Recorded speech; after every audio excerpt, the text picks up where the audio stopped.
Mesdames, Messieurs, bonsoir et merci de nous faire l'honneur d'être devant votre petit écran ce soir. Vous les avez entendus pleurer. Vous les avez vus couler des torrents de larmes sur ce plateau avec au bout des lèvres deux phrases profondes et dignes de sens. Maman, où es-tu? Maman, pourquoi nous as-tu abandonnés? Marie et Martine sont deux sœurs, devenues aujourd'hui adultes. Elles se sont vues sévrées. Elles n'ont jamais eu la chance justement de coller une identité visuelle à leur mère.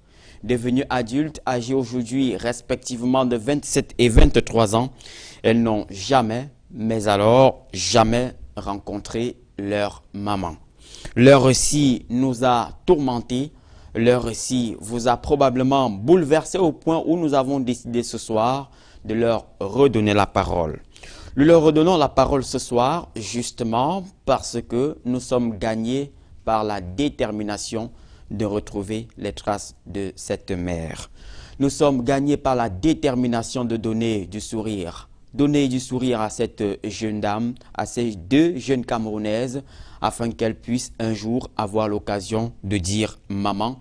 Et justement, nous leur donnons la parole parce que notre démarche s'avérerait vaine si nous n'allions pas jusqu'au bout.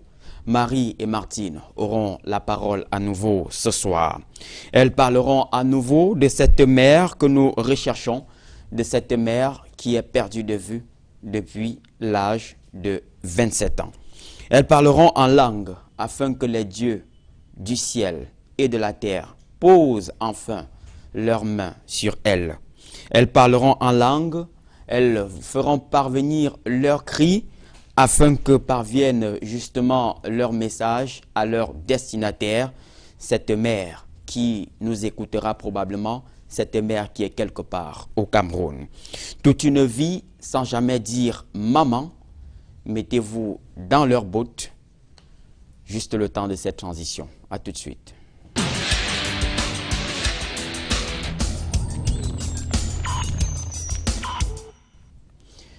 Elles ont coulé des torrents de larmes sur ce plateau, vous vous en souvenez, il y a exactement 7 jours. Ce sont deux Camerounaises qui sont gagnées par l'envie, gagnées par la détermination de dire elles aussi « maman ». Et justement, ayant été sensibles à leurs cris, comme d'habitude d'ailleurs, nous avons décidé, fait le choix de revenir sur cette question pour leur donner la parole et rentrer en profondeur pour comprendre réellement ce qui s'est passé et réellement pourquoi cette famille a volé en éclats. Et ce soir, pour en parler, nous ouvrons exceptionnellement cette édition avec deux panélistes, deux visages que vous connaissez, des visages habituels d'ailleurs, avant de leur donner la parole dans un très court instant, deux visages que vous connaissez, deux visages de cette édition, ce sont des experts. Et ce soir, nous recevons avec beaucoup de plaisir Maître Charlotte Tchakounté, bonsoir. Bonsoir Eric. Et bienvenue sur le plateau de Regard Social. Merci, c'est un privilège pour moi d'être là. Merci. Bonsoir à tous les téléspectateurs. Alors vous au moins, vous avez eu la chance de dire maman. Ouais, j'ai dit maman jusqu'à l'âge de, je crois, 30 ans. Ouais. Jusqu'à l'âge de 30 ans. Jusqu'à l'âge de 30 ans. Le contraire aurait été puisque j'ai dramatique, sauvagement souffert quand elle est décédée, j'imagine ce que je serais devenue si elle était partie un peu plus tôt. Donc, et j'avoue que même dans la cinquantaine, parfois, il m'arrive l'envie de revoir ma mère. Ah ouais? Donc, c'est pour ça que c'est avec beaucoup d'émotion, beaucoup de détermination que vous êtes là ce soir. Je suis là ce soir. Très bien, merci de nous faire l'honneur d'être là, Maître Tchakounté. Vous n'êtes pas seul. Docteur Léon Fodzo, bonsoir. Bonsoir, Monsieur Kouamou. Et bienvenue sur le plateau de Regard Social. Merci. Et je le rappelle à toutes fins utiles, vous êtes pédopsychiatre. C'est ça. Voilà. Alors, docteur, je le disais à l'entame de cette édition, en résumé, il s'agit de deux jeunes Camerounaises, aujourd'hui âgées de 27 et 23 ans, qui n'ont jamais eu la chance de rencontrer leur mère. Qu'est-ce que ça fait de vivre sans dire, de vivre autant d'années sans dire maman? C'est une situation très difficile pour tout le monde de vivre sans maman. Parce que la mère est un des éléments fondamentaux pour la constitution de la personnalité. L'enfant, pour évoluer, et se construire lui-même une personnalité, a besoin de ses deux parents. Et ça commence par la mère. C'est la connaissance de la mère qui est faite en premier lieu, avant la connaissance du père. Et lorsqu'il y a ce manque, il y a un trou pour l'enfant. Et parfois, c'est très difficile de pouvoir le rattraper. Il faut peut-être avoir la chance, dans l'avenir, dans le futur, d'avoir des figures de substitution qui permettent de se construire. Et plus l'enfant est sevré tôt, plus la difficulté est importante d'avoir cet élément, de mettre cet élément à la place qu'il faut pour se construire une personnalité dans la vie. Mais, docteur, ce sont deux jeunes filles qui sont orphelines de père, mais qui pleurent davantage maman qui a envie et qui est perdue de vie. Oui, elles sont orphelines de père et de mère. Elles ont certainement eu le temps de faire la place qui est pour leur père. Mais pour la maman qu'elles n'ont jamais connue, c'est difficile. C'est difficile pour elles. Et lorsqu'on perd une maman de cette façon-là, surtout que c'est une fausse perte, on peut dire. C'est-à-dire qu'elles ne savent pas si la maman est vivante ou pas. Lorsque un parent n'est plus vivant, ça permet aussi de se construire, mais en se faisant d'autres images, en intégrant la perte dans la construction. Et dans le cas présent, dans le cas où l'on n'a pas de précision sur la perte définitive ou non, la situation est encore beaucoup plus complexe. Et cela crée une angoisse importante pour l'enfant, et c'est l'angoisse qui est permanente, parce que ne sachant pas ce qui se passe, on a constamment ce problème à l'esprit. Et tant qu'on n'a pas d'éléments définitifs pour essayer de passer là-dessus, parce que lorsqu'on a des éléments définitifs, la perte est définitive, on peut faire le deuil. Mais dans le cas d'incertitude, le deuil devient un deuil impossible. Et tant que le deuil n'est pas fait, on reste dans une situation de suspens, qui est une situation qui ne permet pas d'évoluer normalement dans la vie, parce qu'il manque des choses, d'éléments importants pour la constitution psychologique de sa personnalité. Très bien. Alors, Maître Charlotte Tchakounté, vous étiez avec nous sur ce plateau la semaine dernière et vous avez écouté attentivement le récit de ces jeunes filles qui n'ont pas cessé de pleurer, de couler des torrents de larmes sur ce plateau. Vous aussi, on vous avait vu très ému d'ailleurs.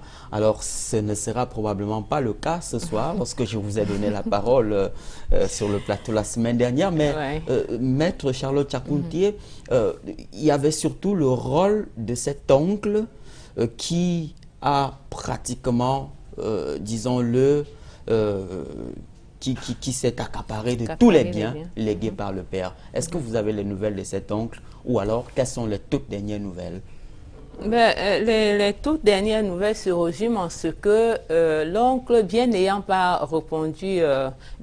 pas répondu à mes différents appels, s'est attelé la dernière fois à vouloir savoir si je suis médecin, parce que quand je l'appelle, je lui dis c'est Madame Tchakounté.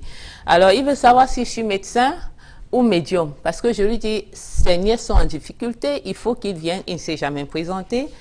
Il a dit la dernière fois à mon collaborateur qu'il a saisi la police parce qu'il ne comprend pas qu'on l'appelle sans lui dire de quoi il est question. Et ce qui m'est parvenu comme dernière nouvelle, c'est que après l'émission, il s'est attelé à menacer sa sœur qui est au village, l'accusant d'être celle qui aurait poussé les enfants à aller le saquer, l'exposer à la télévision. voilà ce que j'ai comme nouvelle. Mais il n'est jamais venu vers nous pour savoir exactement de quoi il était question. Malgré toutes les démarches qui ont été entreprises. Nous avons tout fait. Nous avons même voulu aller vers lui. Parce Puisque que nous avons pris un moment de suivre ce dossier à la lettre justement. la semaine dernière. Oui. Ok. Alors, docteur Léon Fodzo, les larmes de ces jeunes filles qui pleurent maman, que représentent ces larmes? Ces larmes représentent le sentiment d'incomplétude qu'elles vivent parce qu'elles se sentent incomplètes.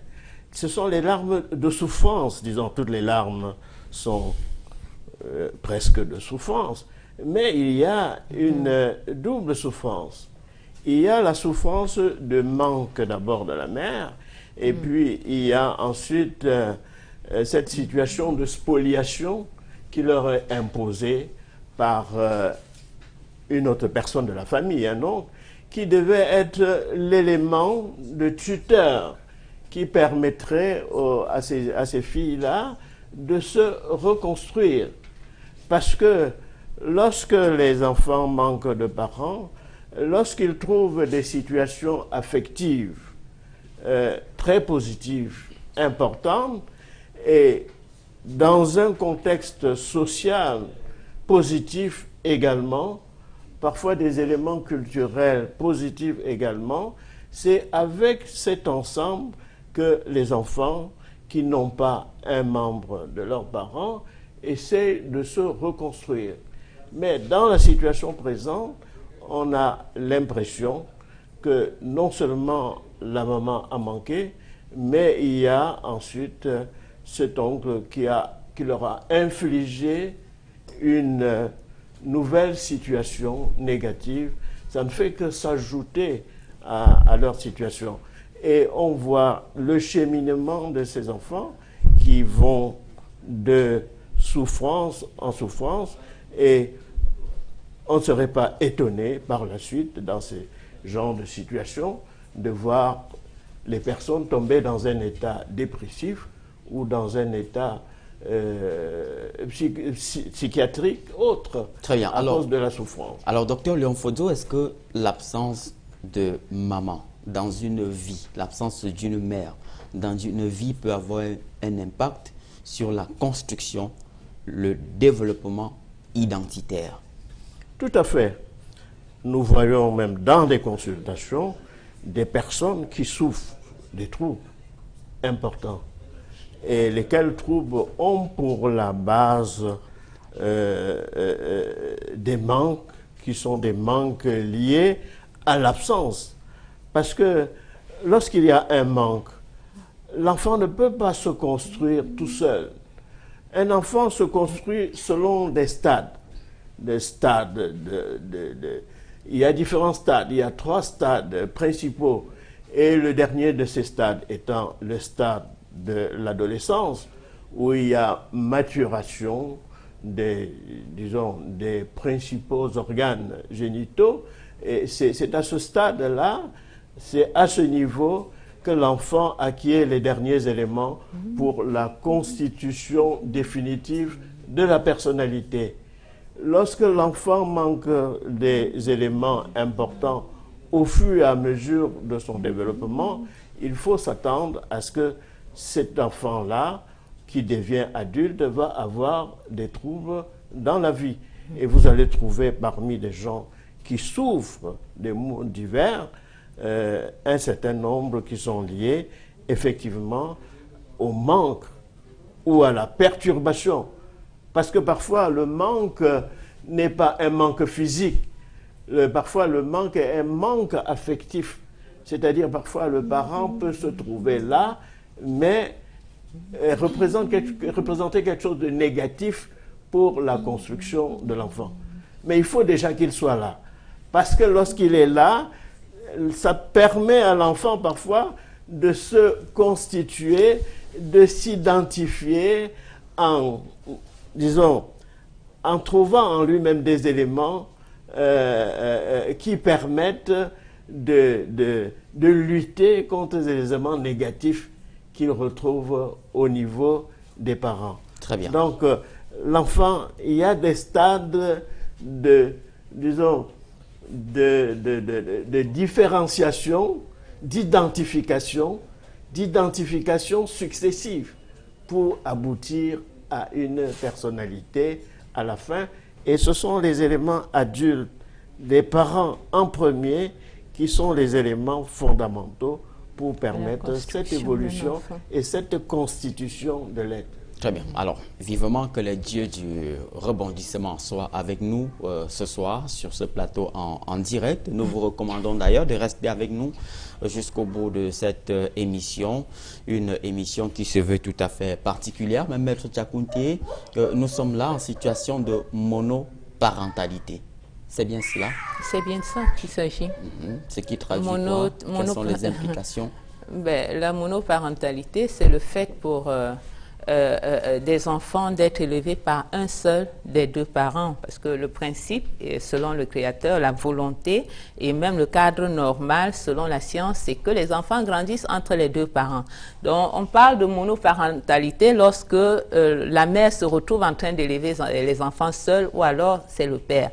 Les implications sur le plan juridique ou social. Sur le plan juridique déjà, les implications sont assez importantes. Lorsque par exemple c'est à l'issue d'une séparation judiciaire ou d'un divorce que il y a monoparentalité, le tribunal organise en accordant la garde des enfants à l'un des deux parents et permettant par la suite à l'autre qui n'a pas la garde de pouvoir les accueillir de temps à autre. Bon, sur le plan social, est-ce qu'on peut définir les implications? C'est incommensurable. Le nombre de délinquances le nombre de délinquants autant pour moi que là, nous trouvons... Vous sortez de votre champ juridique. Hein? Oui, j'ai fini avec le champ juridique. Sur le plan juridique, il y a quoi? Je dis, c'est le tribunal qui organise. Oui, quand c'est pas seulement le ping-pong qu'on fait, c'est-à-dire que la mère arrache les enfants, elle s'installe dans un coin, plus tard le père s'organise, il arrache et il en fait. En fait, les enfants sont très souvent les victimes des crises familiales, des crises conjugales. Voilà sur le plan juridique. Maintenant, sur le plan social, je parlais tantôt de la délinquance juvénile qui n'est plus à démontrer dans notre pays. Ils sont nombreux. Je me souviens, j'ai rencontré un criminel né à la prison de Nebel. Et pendant que je lui disais, tu es redoutable, on te connaît, il essayait de me convaincre du contraire. Finalement, quand il a compris que je le connaissais, il me dit, oui, mais maître, vous m'accusez. Qui m'a élevé? Qui m'a éduqué? Mon père était où? Il était dans son coin. Pourquoi ma mère n'a pas supporté comme les autres femmes? Et elle m'a embarqué dans un autre foyer. Ce monsieur ne voulait pas me voir. Finalement, je me suis éduquée dans la rue. Et je suis devenue un excellent voleur. Que voulez-vous que je devienne? Et ça, c'est récurrent. Pour avoir travaillé à la prison de Nebel, je peux en parler. Et la morale? C'est récurrent. Ben, la morale en prend un coup. La morale en prend un coup. C'est pour ça que les pickpockets sont là. C'est leur profession.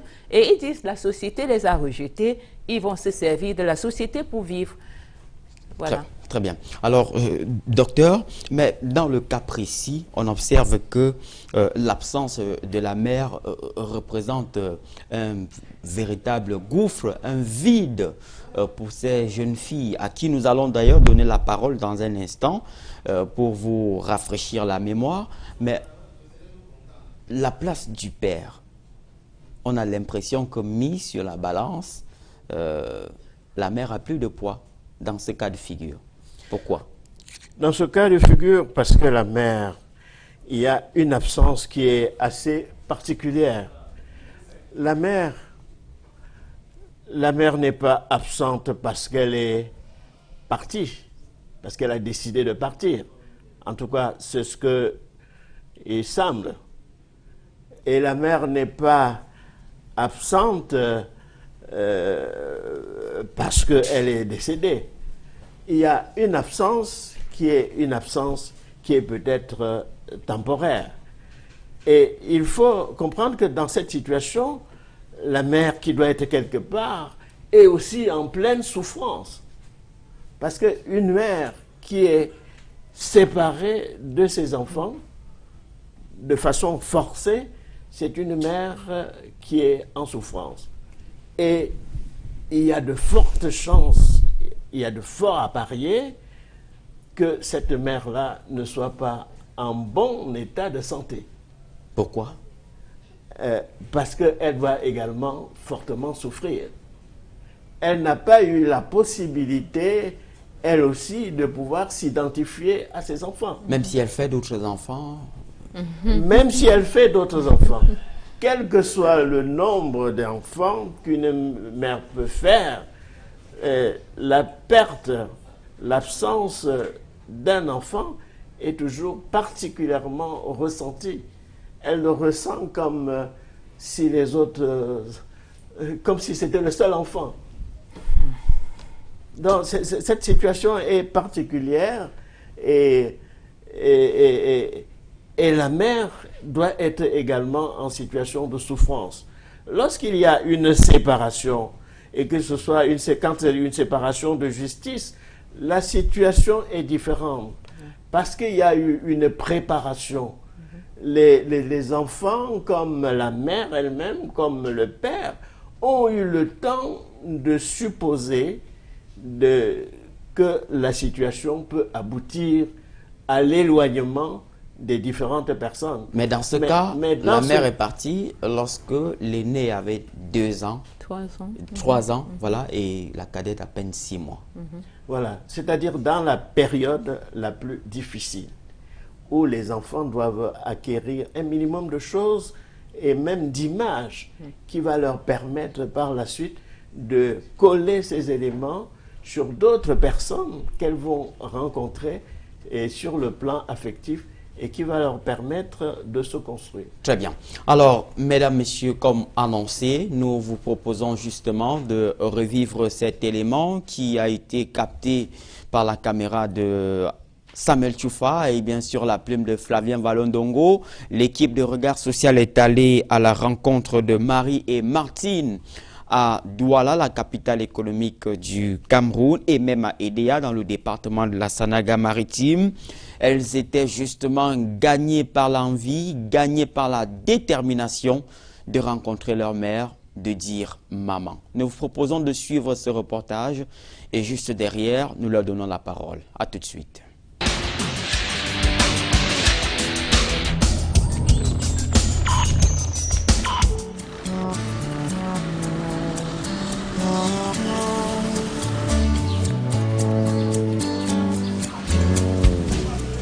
Marie et Martine, qui arpentent les ruelles du quartier Bilongué à Douala, sont orphelines de père, et ce depuis plusieurs années. Mais là où le bas blesse, c'est qu'elles n'ont jamais connu l'amour maternel. Nous sommes tristes parce qu'on ne connaît pas la femme qui nous a mis au monde. Une femme qui nous a portée pendant 9 mois dans son ventre. Elle nous a accouchés. Mon père l'a arraché à elle. Il est parti avec nous. C'est mon père qui nous a élevés jusqu'à aujourd'hui. J'ai 27 ans. Je ne connais pas ma mère. Je ne connais pas le visage de ma mère. Je ne sais pas à quoi elle ressemble. C'est ça qui m'énerve. Quand je reste souvent la nuit, je dors, je pleure en pensant à elle. Que Dieu doit même faire les miracles pour qu'elle doive voir la femme qui m'a mis au monde, même pour une journée. Et si je meurs même, je n'ai plus de problème. Le problème est qu'elle doit la voir. C'est pour ça que ça me choque. Ces deux filles mères ont plusieurs choses en commun. Au-delà du fait qu'elles n'ont jamais connu l'amour maternel, elles ont toutes deux, chacune un garçon de sexe masculin. Marie avait à peine 2 ans et demi et Martine moins de 6 mois lorsqu'elles ont été arrachées du sein de leur maman par leur géniteur. Les démarches entreprises par les deux filles mères pour retrouver leur maman sont avérées infructueuses. C'est moi qui gardais ma petite soeur. Quand mon père partait au travail, il laissait le biberon. C'est moi qui mettais le biberon dans la bouche de ma petite soeur quand elle se réveillait. Il laissait la porte centrale ouverte. Quand il y a un cas, les voisins lui faisaient appel. Ma mère nous a laissés quand j'avais 2 ans. Et ma petite soeur rampait. Jusqu'à aujourd'hui, on ne nous raconte pas une histoire qui va nous rapprocher de notre mère. Il y a un de mes oncles qui connaît ma mère, mais il ne veut pas nous montrer qui est notre mère. Il part souvent là-bas. Il connaît ma mère. Marie, l'aînée de deux, qui occupe une chambre à coucher au quartier Bilongué à Douala, ne semble pas perdre espoir. Elle avoue avoir un brin de soupçon de là où se trouve leur mère. Oui, tout ce que je connais aussi dans tout ça est que ma mère, son nom, oui, elle s'appelle Laouta Monique et qu'elle est de Yagua. Elle vend le riz au marché de Yagua, c'est tout ce qu'on connaît comme information. Et Sungo Norbert, le papa de ses enfants, était un gendarme. Il fait la connaissance de la mère de Marie et de Martine lorsqu'il est en service à l'extrême nord. Quand on l'a affecté au nord, il a rencontré ma mère. Il a aussi fait 2 filles avec ma mère. Et les 2 filles là, c'est nous 2 qu'il a fait avec notre mère. Après, il nous a arrachés à elle. Il a commencé à voyager aux alentours du nord. Parce que nous sommes nés à l'extrême nord, à Maroua. C'est là-bas que nous sommes nés. Chaque fois, il demandait les affectations. On l'affectait, on l'affectait. Même comme on l'affectait comme ça, notre mère venait, elle cherchait toujours à nous rencontrer. Quand elle vient comme ça, les voisins lui demandent que mais tu es qui pour les enfants là? Elle disait que je suis leur mère. Dès qu'il rentre comme ça, on dit que ta femme était ici, là, la mère de tes enfants. Il demande l'affectation, il part. Jusqu'à qu'il a demandé l'affectation de ce côté. Il est venu laisser à aider à chez notre grand-mère et lui, il est parti donc l'a affecté à Tombé. C'est comme ça qu'il fonctionnait. À ce temps, nous étions déjà les grandes filles. On avait déjà les 8 ans comme ça. Moi, j'avais déjà 8 ans. Ma petite avait même 6 ans comme ça, là, ou 5 ans. Après plusieurs mois de concubinage, le ciel est subitement devenu sombre entre le jeune couple de l'époque.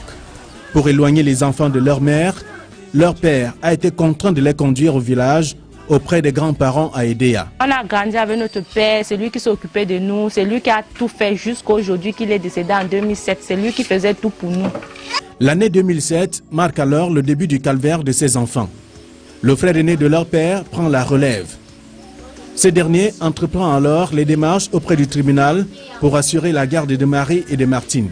Après la mort de notre père, il nous a menés au tribunal de Ndokochi pour prendre la garde des enfants de Sungu Norbert. On a signé les papiers là-bas, mais il n'a pas fini son contrat. Ce qui nous choque, c'est que notre père était un gendarme. On pouvait bien vivre avec l'argent qu'il travaillait avec. Mais de nos jours, on misait. On misait beaucoup. Or que lui, il jouit de cet argent lui seul. Il n'a pas pris soin de nous comme il a dit au tribunal de Ndokochi. Ce n'est pas ce qu'il a fait. Il s'est occupé de nous seulement pendant 2 ans. Et c'est avec l'argent de notre père qu'il s'occupait de nous. Puisqu'il nous amenait dans les banques, aller signer les papiers. On signait ces papiers-là et l'argent, quand c'est pour donner l'argent, c'est lui qui prenait l'argent là. Nous, on ne savait pas ce qu'il faisait avec cet argent. Or, qu'il ne s'occupait pas de nous avec cet argent normalement. Pourtant, c'est nous qui signons les papiers. On a eu le BPC. On a fait 2 ans chez lui. Il nous est amenés au village. C'est là où nos études se sont arrêtées. Et il nous a mis à la formation. Nous, on ne savait même pas. Pourquoi on doit prendre soin de sa mère. Pire encore, après le décès de leur grand-mère, l'oncle a finalement laissé la garde de Marie et de Martine, emportant avec lui tous les documents officiels de ses filles mères, ainsi que leurs attestations de fin de formation en soins infirmiers, qui pourraient être une porte ouverte pour l'emploi. Quand sa mère est morte, il a dit qu'il n'a plus affaire à nous parce que sa charge est finie. Donc, il a confisqué nos choses, les cartes d'identité, les actes de naissance, même les attestations de la formation. Il a confisqué tout ça. Nous sommes comme ça là dans notre propre pays, sans rien. Sans acte, rien, sans carte d'identité, rien. Sans diplôme. On est là, on chôme dehors, partout. Quand on cherche le travail, on nous demande que est-ce que vous avez fait une formation. Quand on dit oui, où sont les papiers? On n'a pas. Si c'était que moi-même j'avais mes papiers, c'est qu'aujourd'hui là, je pouvais même travailler même quelque part. J'ai même un petit salaire là, pour que lui et moi on se débrouille. Mais je n'ai rien, je n'ai aucun papier. Je ne suis pas camerounaise, je suis une Tchadienne. Je suis réfugiée dans mon pays. Je ne suis rien. Ces enfants, atteints d'une dose de naïveté et à cause de l'influence de leur oncle, ont dû oublier les consignes laissées par leur papa. Consignes selon lesquelles aucun engagement ne doit être pris avant l'âge adulte. Avant que mon père ne meure, il avait dit que le jour qu'il va mourir, qu'on ne doit pas signer les papiers, même si on demande de signer n'importe quel papier, qu'on ne doit pas signer, qu'on doit rester jusqu'à ce qu'on grandit. Que quand on va grandir, on va connaître l'utilité de ces papiers-là avant qu'on va entamer la procédure. Marie et Martine, orphelines de père et peut-être de mère, parce que ne l'ayant jamais connu, cherchent leur repère. Elles ont besoin de vous pour retrouver la chaleur maternelle. Je veux que si notre mère nous voit à regard social, qu'elle essaie d'entrer en contact avec nous. Qu'elle entre en contact avec nous, on veut la connaître. On veut connaître la personne qui nous a mis au monde. C'est ce que nous on veut. On veut vraiment la connaître. On veut connaître la famille maternelle. Oui, c'est ça que nous on veut. Elle s'appelle Laouta Monique. On a besoin de cette femme auprès de nous. Nous souffrons. On n'a pas de soutien, rien. Nous sommes abandonnés à nous-mêmes. Nous sommes seuls.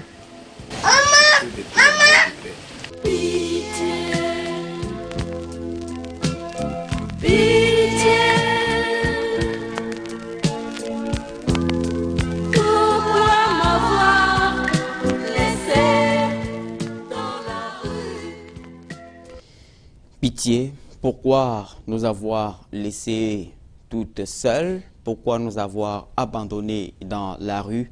Le refrain d'une chanson qui colle avec la thématique de ce soir. Et justement, je reçois dans mon oreillette quelques nouvelles. En tout cas, nous en parlerons. Restez simplement avec nous le temps de vous introduire, de vous présenter à nouveau le visage de ces deux jeunes Camerounaises que nous avons découvert ensemble, que vous venez d'écouter dans ce reportage tout à fait palpitant, ce reportage empreint d'émotion. Elles sont déjà en plateau avec nous. Marie et Sungu, bonsoir. Bonsoir, tonton Iri. Et bienvenue sur le plateau de Regard Social. Merci. Est-ce que ça va mieux ce soir? Ça va un peu. Pourquoi un peu? Parce que Dieu a permis que j'arrive ici ce soir. C'est pour ça que je dis que ça va un peu. Ok. Et vous, Martine, ça va? Ça va, ça va. Ça va bien? Oui, ça va très bien. Ok. Bon, chez vous, ça va très bien. Oui. Ok. Alors, je signale que Martine est âgée aujourd'hui de 23 ans. 24 ans. De 24 ans, voilà. Oui. Vous êtes âgée de 24 ans. Et Martine, vous êtes âgée de 27 ans. Oui, Voilà. bientôt je vais avoir 28 ans. Voilà. C'est quoi la date de votre anniversaire, Martine? Marie? Puisque je n'ai même pas de papier, donc je ne me rappelle pas. Bon, vous ne vous souvenez pas de la date de naissance? Oui, je ne me souviens pas. Vos papiers sont où? C'est notre oncle qui a confisqué nos papiers. Ok. Et depuis votre dernier passage sur ce plateau, vous avez pris langue avec lui, vous avez communiqué avec lui? Je n'ai pas communiqué avec lui, j'attends seulement les informations du village. Je n'ai pas communiqué avec lui, il ne m'a même pas appelé. Il y a certains messages, il y a certains appels que je reçois dans mon téléphone. Quand je décroche, ça fait comme si ça pratiquait. Ça fait je dis allô, allô, personne ne parle. Ça fait seulement c'est là où moi je raccroche cet appel. Ça vous fait peur? Oui, ça me fait peur. Ça me fait très peur. Mais qu'est-ce qui vous fait peur dans ce coup de fil? Parce que moi, je n'ai jamais reçu un tel coup de fil. Que quand on t'appelle, personne ne parle. On fait comme si on pratiquait la magie noire. Moi, je ne connais pas ça. Alors, est-ce que vous avez au moins les nouvelles de l'oncle Martine? L'oncle en question dont vous parliez dans le reportage, l'oncle dont vous nous faisiez cas la semaine dernière. Non, je n'ai pas ces nouvelles. Mais j'ai appris qu'il était là-bas à Edea. Dans le jour où je suis arrivée, il est venu le lendemain. Faire quoi? Je ne sais pas ce qu'il est venu faire. Il est parti dans la maison familiale. Donc je ne sais pas, moi, puisque je n'habite pas là-bas. Il est arrivé là-bas, il a commencé à menacer ma tante. Que c'est ma tante qui nous a envoyés ici là. Donc ma tante doit faire très attention. Sinon il va faire quelque chose à ma tante. Et puis ma tante lui dit que si tu me fais quelque chose et que je meurs, je vais te tuer 2 fois. Donc ou bien tu fais quelque chose aux enfants là. En tout cas, rien ne va les arriver. Parce que tout ce qu'ils font là-bas, c'est la vérité. Et toi-même, tu le sais. Donc, si tu fais quelque chose aux enfants là, tu vas aller en prison. Et toi-même, tu sais ça. Que tu es un homme de la prison. Là, je dis que, ok, si c'est comme ça, alors on va voir. Il est parti. Ok. Et les nouvelles de votre mère, toujours pas? On n'a pas les nouvelles de notre mère. Bon, vous ne savez même pas où elle se trouve? Non, on ne sait pas d'où elle se trouve. Et c'est dur. C'est dur, c'est dur. Marie, vous ne supportez pas de vivre sans maman. Vous avez pensé à elle tout au long de la semaine? J'ai beaucoup pensé à elle. J'ai tellement beaucoup pensé à elle. Qu'est-ce que vous vous êtes dit? Je me suis dit que peut-être un jour je pourrais la rencontrer. Puisque j'ai confiance à Equinox, j'ai confiance à Regard Social. C'est pour ça. Et vous n'avez pas cessé de pleurer. Oui. Qu'est-ce qui vous fait pleurer, Marie? Ce qui me fait pleurer, c'est parce que j'ai grandi sans celle qui m'a mise au monde. Elle m'a porté pendant 9 mois dans son ventre, elle m'a accouché. Je ne la connais pas. C'est ce qui me fait mal. Et ce qui me fait encore très mal dans cette affaire est que mon oncle nous est bloqué. Il a confisqué tous nos papiers, tout. On n'a rien. C'est ça qui me fait encore mal. Nous sommes comme ça, on n'a rien, on marche seulement comme ça. On ne peut même pas voyager hors du pays. On ne peut même pas voyager même dans le pays. Nous sommes comme ça. Parce que vous n'avez même pas de carte nationale d'identité. Oui, parce que nous ne sommes pas Camerounais, c'est pour ça. Même les réfugiés sont mieux ici par rapport à nous. Et du coup, c'est dur. C'est très dur. Ça fait mal. Que je vais même voyager pour aller à IDEA, je ne peux pas. Ça fait déjà au moins 4 ans ou 5 ans que je n'ai pas pu à IDEA. Je suis là comme ça. Parce que vous avez peur d'être interpellé par la police. Oui, si la police m'attrape, je suis fini. Puisque si on l'appelle même qu'il vient au poste de commissariat, il ne pourra pas. Il ne peut même pas se présenter.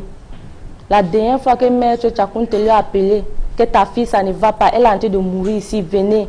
Il m'appelle au téléphone, il me dit que c'est comment, il dit que tonton, ça ne va pas. Il dit qu'est-ce qui ne va pas, dis quelque chose. Il dit que papa, je ne sais pas ce qu'il peut te dire.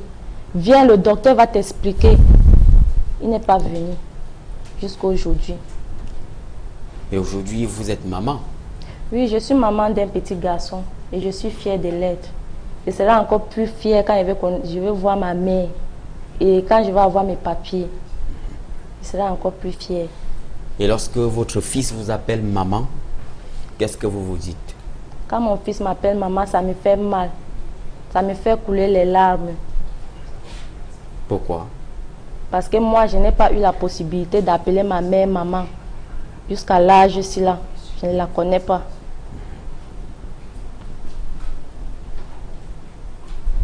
Et à ce moment, vous parlez avec votre fils, vous lui dites, vous lui dites pourquoi vous êtes triste à le voir, à l'entendre, vous appelez maman. Moi, je dis toujours à mon fils que toi, tu as la chance d'avoir une mère. Moi, je n'ai pas de mère. Tous les jours, je lui dis ça. Que lui, il a la chance d'avoir une mère. Moi, je n'ai pas de mère. C'est ce qu'il dit à mon fils. Mais il continue toujours de m'appeler maman. Parfois même, je pleure. Je pleure devant mon fils. Mais comme c'est un enfant, il ne connaît pas. Il dit seulement, maman, ferme tes yeux. C'est ce qu'il me dit. Puisque mon fils parle, il apprend déjà à parler. Il sait dire les yeux. Il sait dire le nez. Il sait dire la bouche. Mon fils parle déjà. Donc quand je coule les larmes, il dit, maman, ferme tes yeux. C'est ce qu'il dit. Mais Marie, sans carte nationale d'identité, à 27 ans, quand vous voyez la police, quelle est votre réaction? Ça me frustre. Ça me fait peur. J'ai très peur. Même quand il voit même un gendarme, j'ai peur. En tout cas, quand il voit un homme en tenue, ça me fait peur. Même quand il part au marché Dakar, là, quand je rencontre même les policiers, je me cache parce que j'ai peur. Et vous, Martine, est-ce que vous avez au moins eu à regarder les photos de votre mère? Non, non. Je n'ai jamais eu à regarder les photos de nos mères, puisqu'il n'y a d'abord personne pour nous donner ces photos. Il n'y a personne. La seule personne qui pouvait même nous montrer les photos de nos mères ou bien nous montrer la route, le chemin où se trouve notre mère, c'est notre oncle, puisque c'est lui qui connaît là-bas. Ce n'est que lui qui pouvait nous montrer notre mère. Donc, à vous écouter, vous caressez ce soir de nombreux rêves, voir déjà votre mère, voir à quoi elle ressemble, la découvrir. Oui. Mais avoir rentré en possession de votre acte de naissance, c'est bien cela, de vos différents actes de naissance. Oui. C'est ça, Marie? Oui, c'est ça. On veut que notre oncle nous remette ce qui nous revient. Qu'il remette ce qui nous revient de droit. On veut ça. Mais s'il vous est donné de faire le portrait de votre mère, elle ressemble plus à qui? À Martine ou à Marie? Ma mère me ressemble.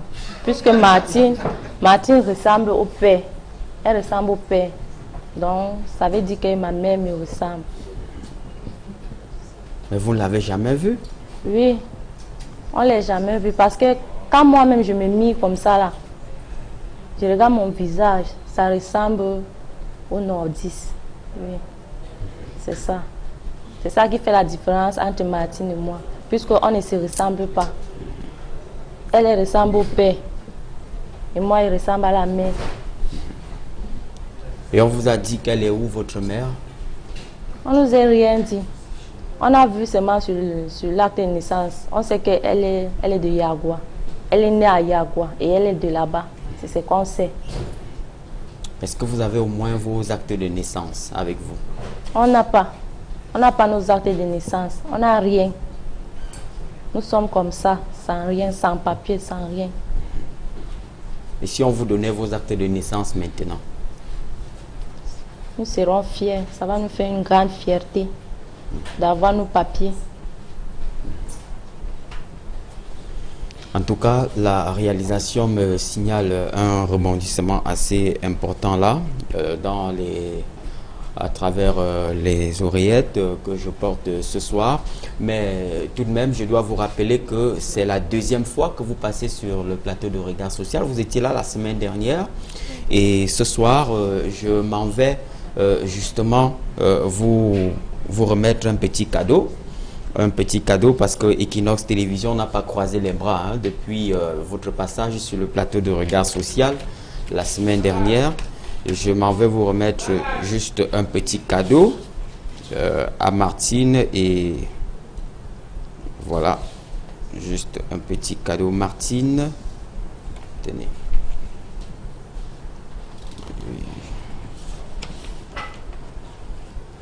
Puis Marie.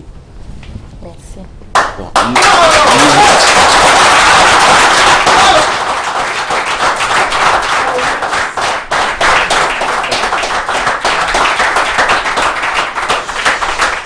Alors, lisez, il s'agit de quoi?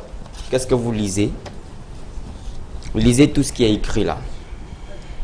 C'est mon acte de naissance. Nom de l'enfant, Esungu Marie-Paul Chavez, c'est mon nom. Né le 5 octobre 1987. La maternité de Yagua. Nom de l'enfant, Esungu Marie-Paul Chavez. Sexe féminin.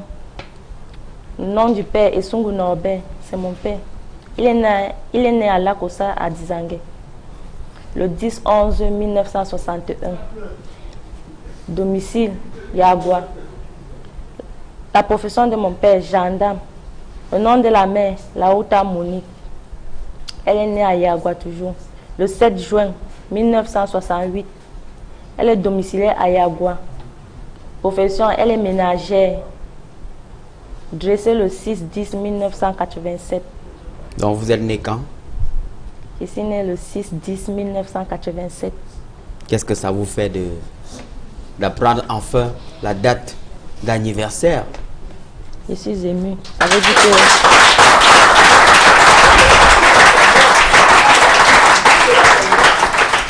que... Et vous, Martine, vous lisez au moins le nom. Qu'est-ce que vous avez en main? J'ai mon acte de naissance. Nom de l'enfant, Esungu Martin. Né le 23-10.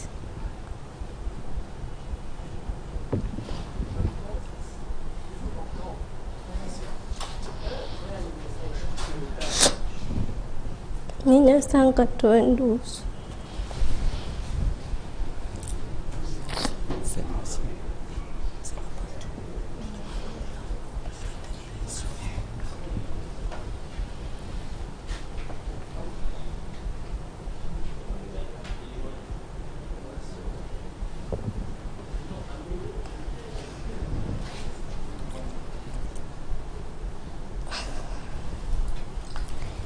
est né à Yagua. Tenez, Martine. Essuyez vos larmes.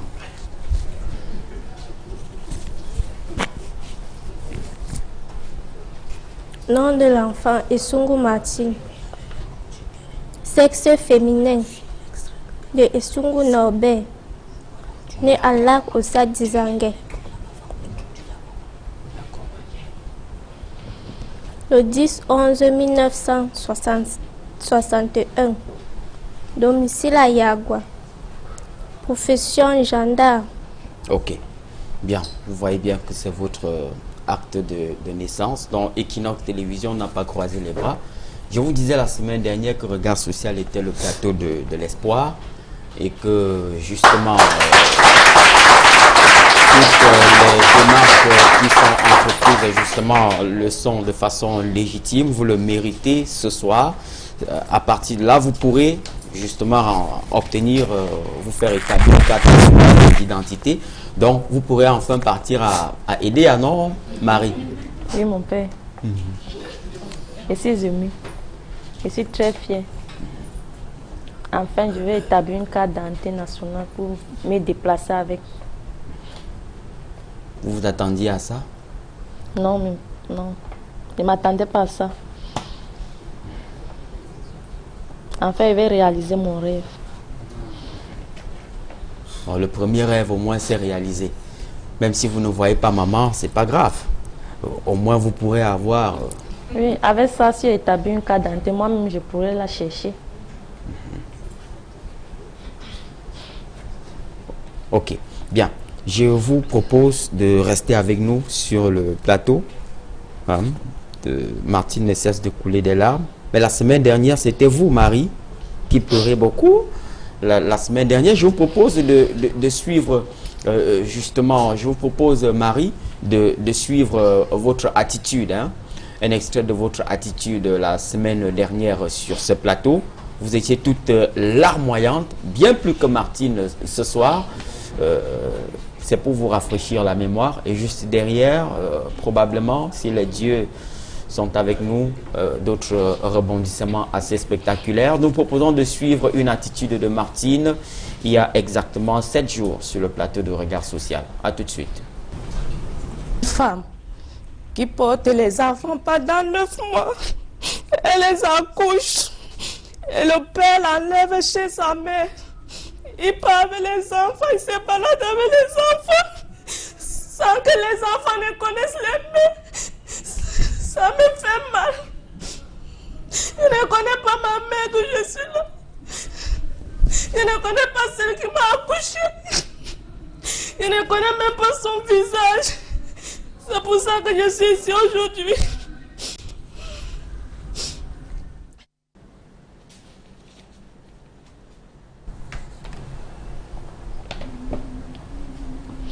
Qu'est-ce que ça vous fait de revoir ça, Marie?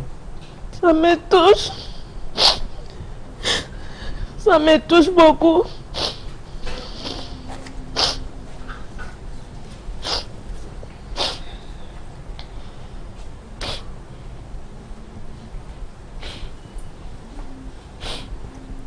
En tout cas, ne pleurez plus. Ne pleurez plus. Martine, ça va? Oui.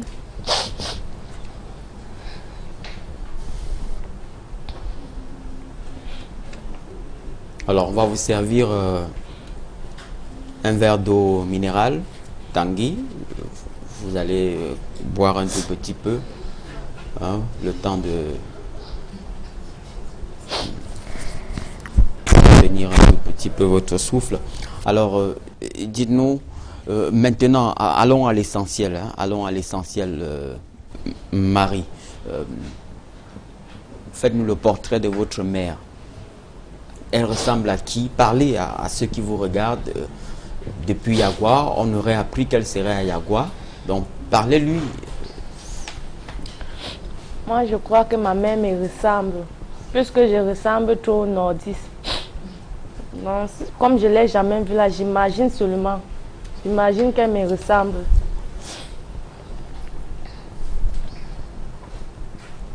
Et vous, Martine? Parlez à votre maman. Je ne peux pas faire son portrait puisque je ne la connais pas. Je ne connais même pas à quoi elle ressemble. Donc je ne peux pas faire son portrait.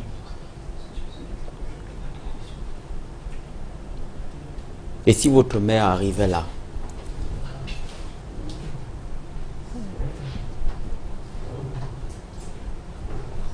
Comment vous la reconnaîtrez? Comment vous saurez que c'est votre mère? On ne peut pas la reconnaître. Sauf si elle ressemble à Marie. Et si elle ressemble plutôt à Martine? Si elle me ressemble, je vais dire que c'est ma mère. Si elle ressemble à ma soeur, je vais dire que c'est ma mère. Mais je ne la connais pas, je ne l'ai jamais vue. Ok. Bien, à Yagua, ils sont mobilisés ce soir, ils vous écoutent. Est-ce que vous parlez au moins votre langue? Non. Donc vous ne parlez pas le Massa, c'est ça? Oui. Et vous, Marie? Je ne parle pas puisque je n'ai pas grandi avec elle. Je n'ai même pas grandi là-bas. Le père nous a enlevés là-bas, il nous a amenés à Idéa. C'est à Idéa qu'on parle un peu le Bassa.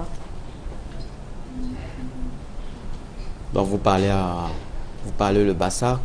Oui, on parle le Bassa. On parle un peu le Bassa. Donc parlez donc à votre mère qui vous écoute quelque part au Cameroun. On ne sait jamais, hein, votre message peut être décodé par ceux qui vous écoutent à Yagua ce soir. Parlez-lui. En français. En français et en Bassa. En français, j'aimerais lui dire que si c'est qu'elle nous voit à la télé, qu'elle cherche à nous rencontrer, on voulait la retrouver, on voulait la connaître. Mais ce beau cas, maman aime les romans et non. Balé interbesi télé.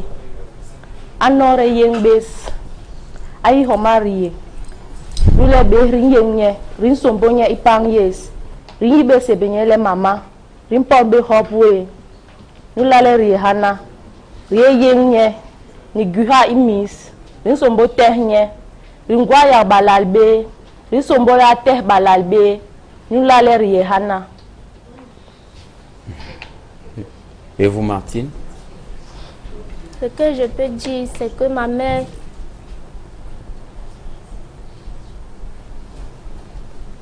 qu'elle puisse nous chercher, qu'on a besoin d'elle auprès de nous, qu'on a aussi besoin de ses conseils, qu'elle puisse être auprès de nous. Ok, bien. Voilà, donc j'ai une bonne nouvelle à vous annoncer ce soir. Vous pouvez deviner la bonne nouvelle? Retenez votre souffle. Monsieur Samuel Tchoufa est là. Il va aller chercher votre mère. Votre mère est là.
Marie, donnez-moi l'acte de naissance. Je vais vous aider à tenir le temps de toucher votre mère.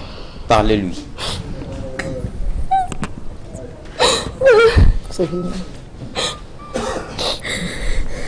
Alors, comment tu as vécu sans nous?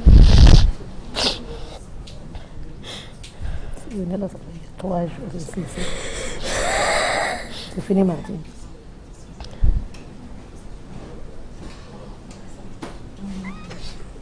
C'est fini.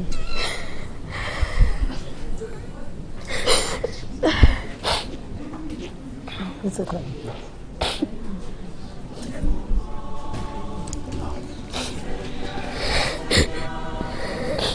C'est fini.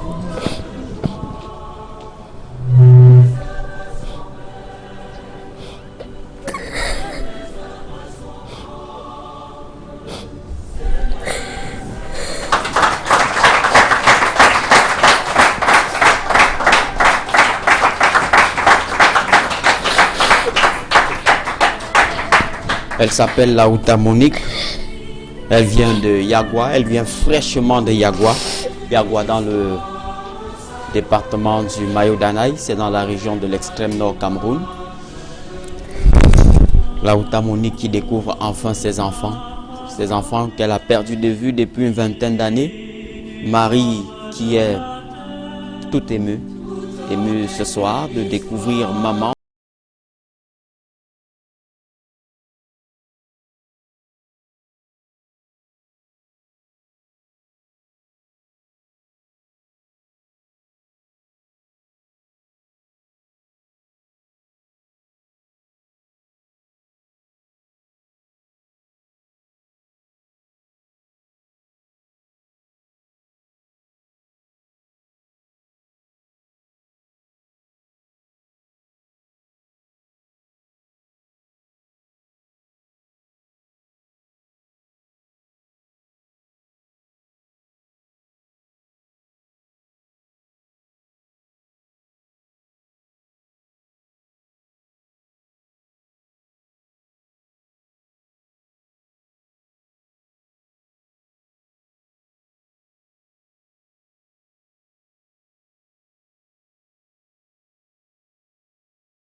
Petit frère, comment il s'appelle? Il s'appelle Ramadan.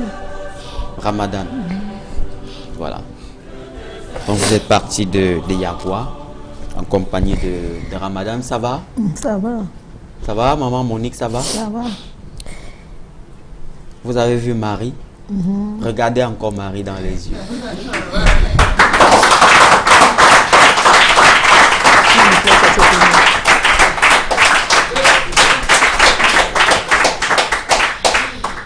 Est-ce que vous avez vu Martine?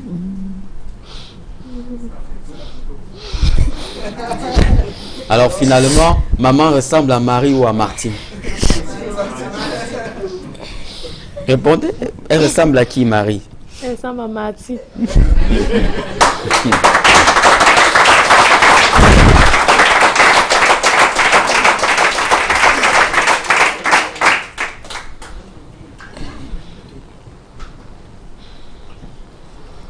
Alors, maman Monique, ça va? Ça va.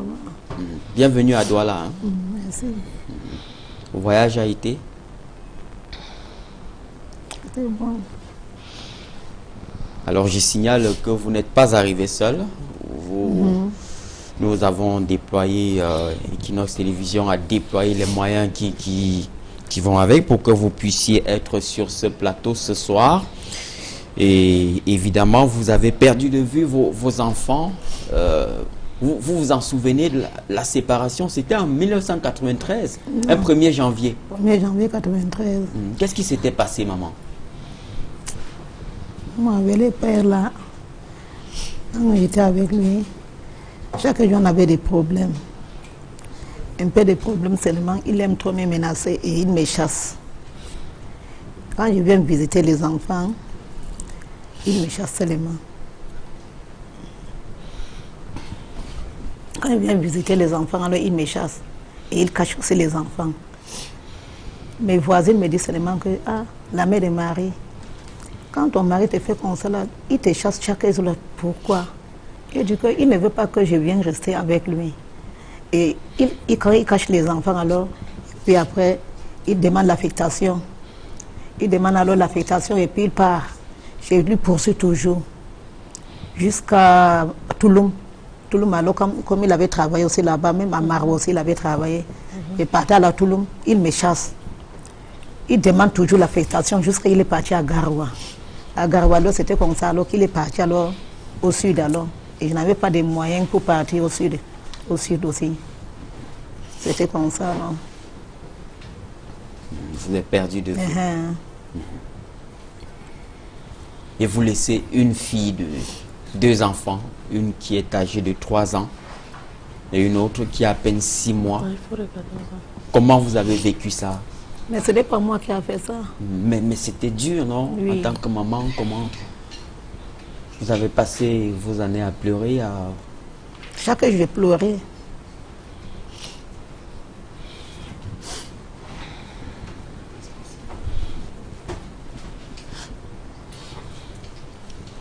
Il n'y a pas eu de contact entre-temps, au moins avec un membre de la belle famille? Non. Même pas.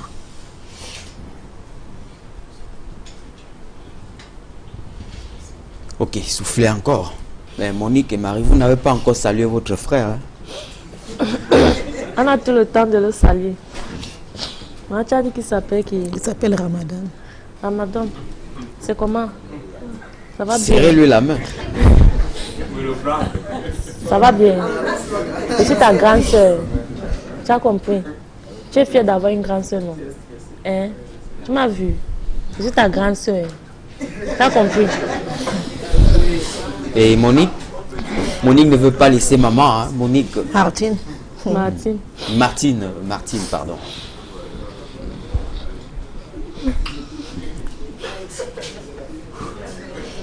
Avec toute la souffrance qu'on a souffert, c'est aujourd'hui qu'on voit nos commerces.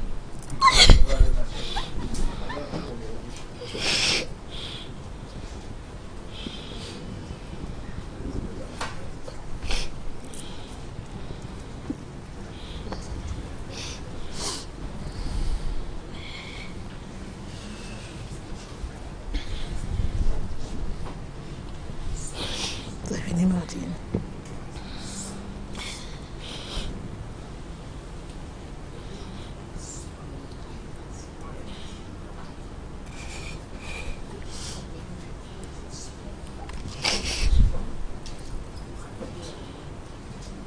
Martine, maman est là. Hein?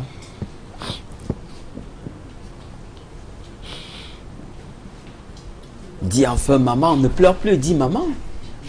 Martine ne pleure pas. Mario, c'est tranquille. Ne pleure pas. Ça va aller. Ça va aller.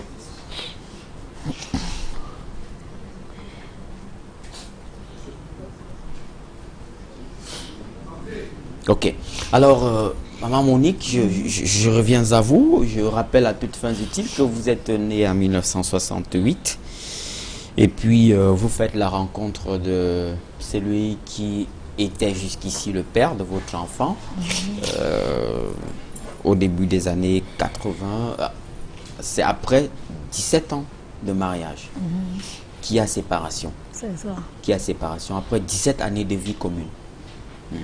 Vous vous séparez et puis vous vous abandonnez, vous perdez de vue vos 2 enfants.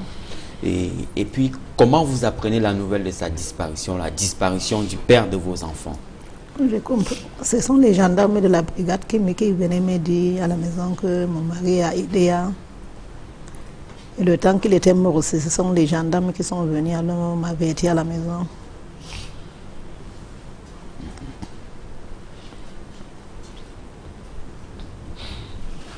Et lorsque vous l'avez appris, vous avez fait le deuil de votre mari ou alors des enfants? Non, pour le père, j'ai pleuré et j'ai pensé aussi sur mes enfants aussi. Mais entre-temps, il n'y a pas eu le moindre contact, au moins, avec un membre de la famille, de la belle famille, je veux dire? Non, c'est son petit frère qui était venu à Yagua. Il était venu là, il m'a trouvé avec la grossesse de cet enfant. Et puis il m'avait amené un papier.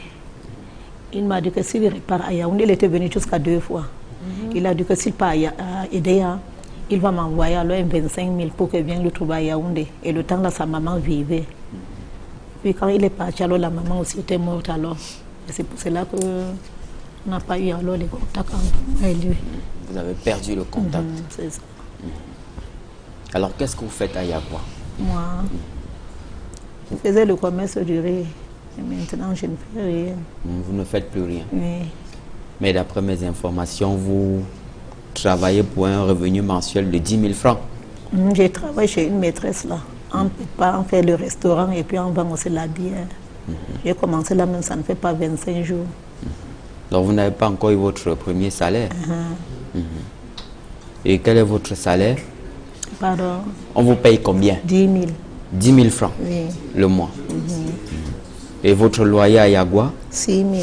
6 000. Mais pourquoi vous n'êtes pas rentré au moins dans la maison familiale? Oh, mes frères là n'aiment pas, ne veulent pas. Donc, du coup, Chez nous, les Massala, quand tu es libre, là, tu ne restes pas chez tes parents. Bon, la tradition ne le permet pas. Et ce soir, lorsque vous découvrez vos filles, comment vous vous sentez ce soir, maman Monique? C'est à l'aise.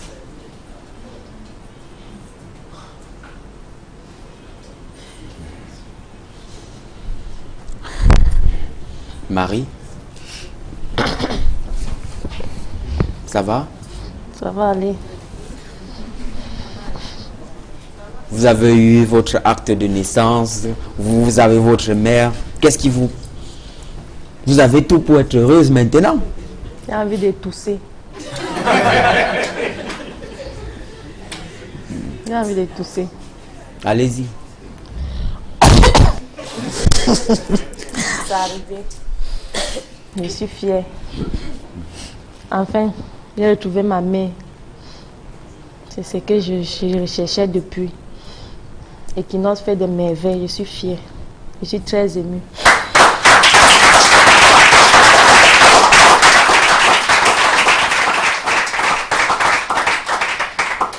Mais comment vous savez que c'est votre mère?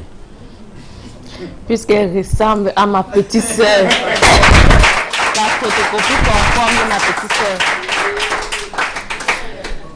Ça, c'est la photocopie. On dirait les jumelles. Bon, elle va rentrer à Yagua demain matin. Hein? Non. Jamais. Comme elle est là, elle va rester avec nous. S'il y a le maillot, on va se partager, on va manger ensemble. Elle va rester avec nous.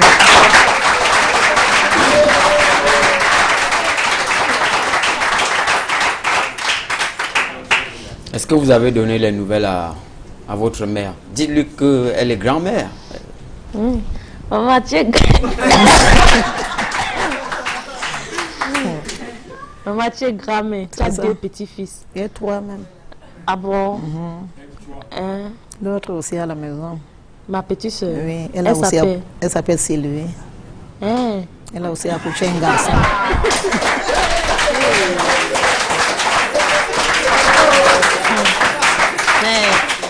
Et elle a mariage. Elle vit là à la maison. Son enfant à quel âge? Son enfant, dans bientôt, il aurait 1 an. Ça veut dire que mon enfant est son grand frère. Mon enfant est son grand frère. Ils sont là en bas. Même l'enfant de Martine aussi. Mais l'enfant de Martine est le grand frère de l'enfant. Ok. Mais je m'en voudrais si je ne vous permettais pas, maman Laouta Monique, de dire un mot à toute la population de Yagua qui est mobilisée ce soir.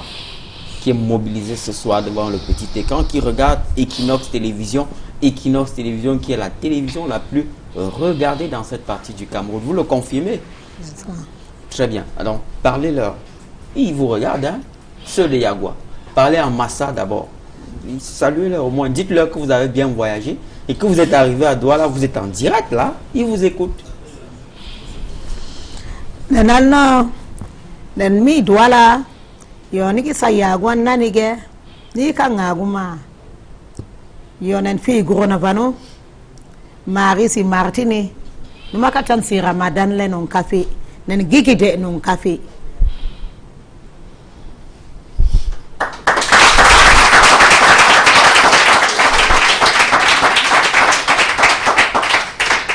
Martine, vous avez compris? Vous avez entendu ce que maman vient de dire?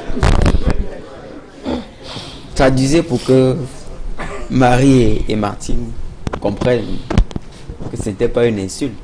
Non, ce n'est pas une insulte. Qu'est-ce que vous disiez là? Vous venez de dire quoi? Elle dit que je suis déjà à Douala, mais je vous salue vous tous, mes gens de Yagua.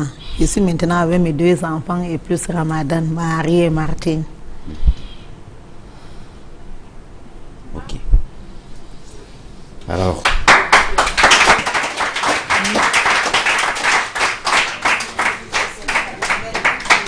Alors, quel est votre vœu le plus cher maintenant, Marie?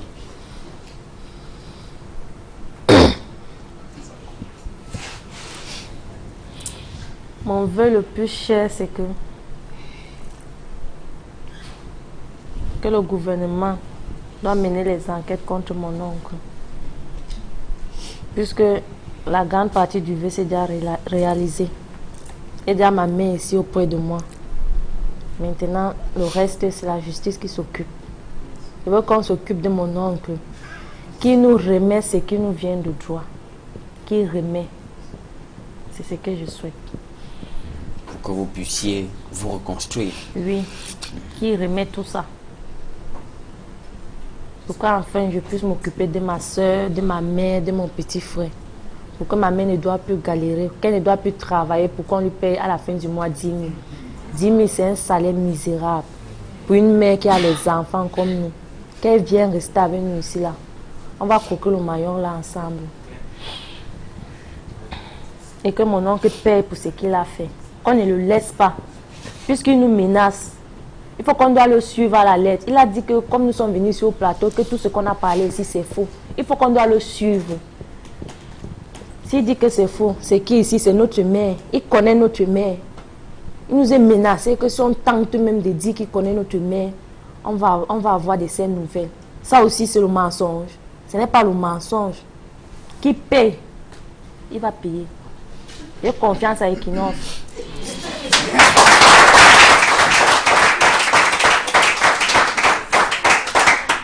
Et vous, maman Monique, vous connaissez l'oncle en question? Oui, je le connais. Il était aussi... Il était aussi avec moi à Yagua. On restait même dans la même maison. Il vous a lavé quand... Non.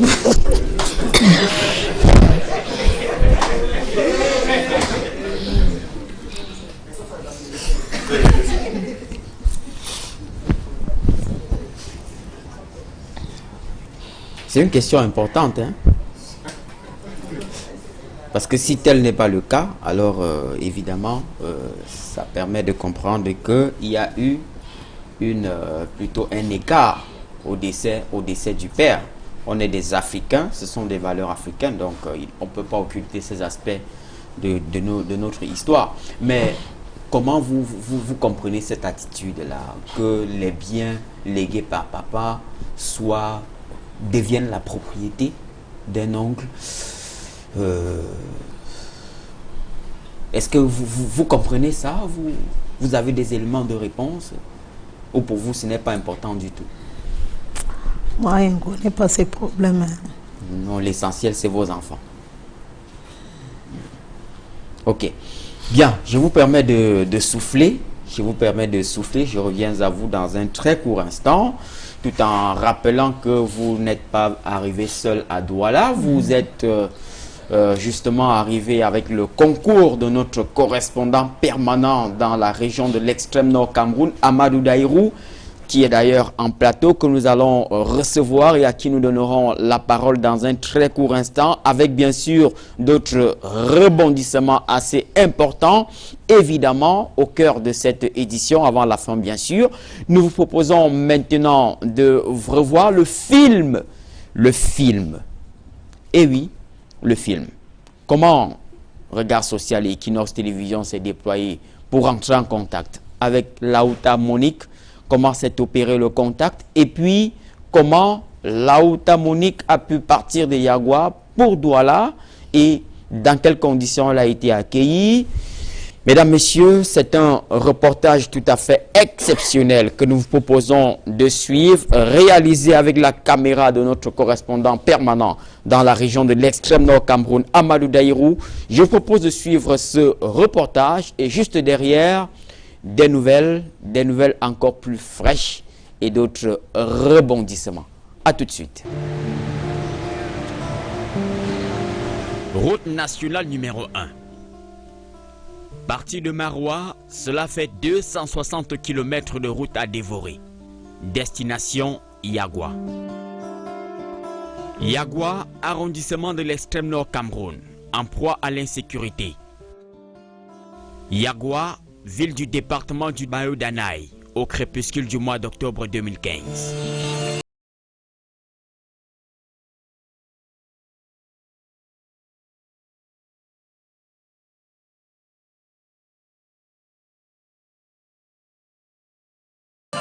Sous son ciel clément, des enfants plongent dans la rivière Tikoré, principal point de repère, sous les traces de Laouta Monique.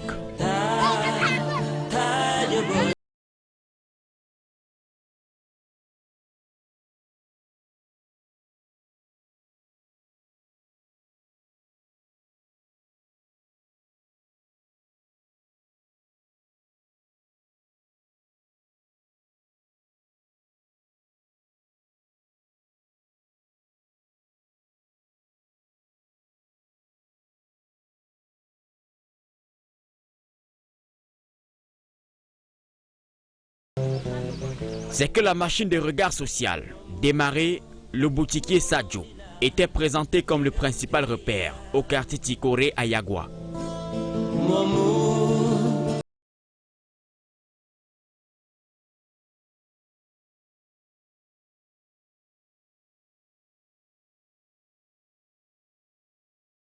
Compagne, et les ailes de la découverte nous ouvrent ses bras.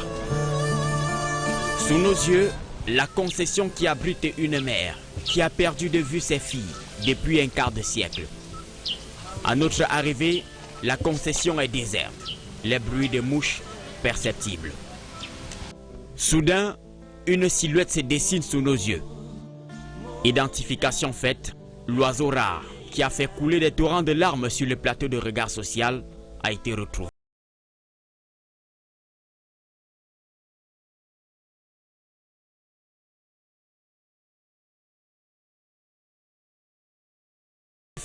Laouta Monique est connue du voisinage. Sa volonté de retrouver les traces de ses filles est restée clouée à l'autel de l'indigence. Mais au bout des lèvres, ses enfants. Je suis à Tikoro depuis des années et des années. Nous sommes ensemble avec Laouta Monique. Tous les jours, elle se soucie du fait qu'elle ne voit pas ses enfants qu'elle a laissés au sud. Et toutes les années, elle se programme pour aller les rendre visite, mais il n'y a pas moyen. C'est comme ça qu'elle vit ici, mais elle n'est pas tranquille parce qu'elle ne voit pas de ces enfants-là qu'elle a laissés depuis. Et il n'y a pas moyen de les contacter. Et elle n'a pas aussi leur contact. Elle est là comme ça, désolée, parce qu'elle n'est pas avec ses enfants. Elle désire les voir à tout moment, mais il n'y a pas moyen. Sevrée de ses filles dans son premier foyer, les anges de la fertilité l'ont embrassée. Laouta Monique embrasse une nouvelle union et reçoit la grâce de la procréation. Résultat, 4 enfants, parmi lesquels une fille et 3 garçons.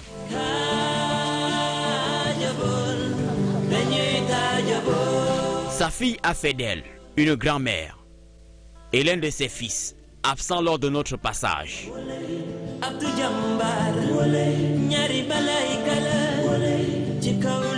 Laouta Monique, en plus de porter la croix de l'absence de ses 2 premières filles, depuis une vingtaine d'années traversé le désert de la solitude.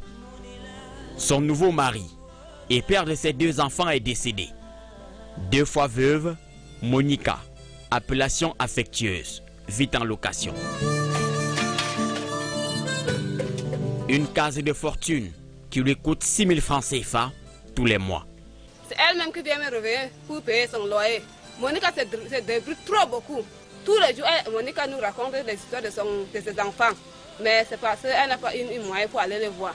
Tellement qu'elle est battante là, elle se débrouille comme bon, avec ces enfants-là, tout le monde part à l'école. Nous, en tant que voisins, si on avait du moyen là, on allait la venir en aide. Parce que où elle est maintenant là, elle est un peu dépassée.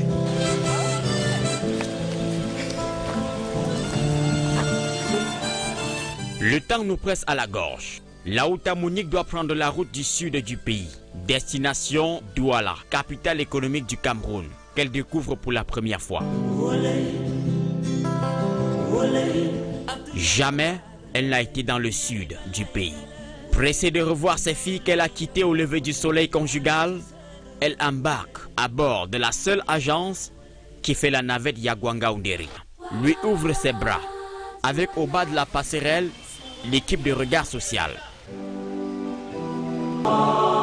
L'accueil est chaleureux, empreint de curiosité, pour une équipe qui découvre une mère qui a perdu les traces de ses filles. Commence.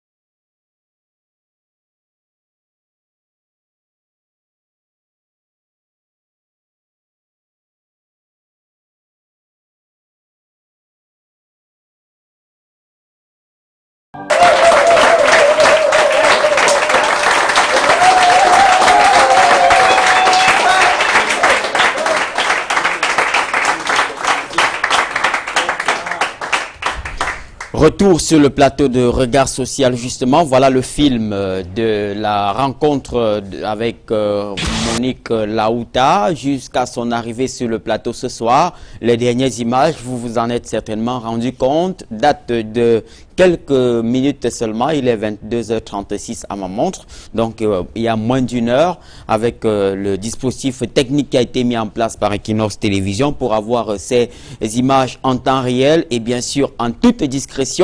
Et bien entendu, ce soir, nous pourrons probablement dormir paisiblement parce que c'est le résultat des tonnes et des tonnes de nuits et des heures blanches. Depuis la semaine dernière, nous avons mis en branle une machine assez importante et c'est l'occasion ce soir de dire un bonsoir à toute la communauté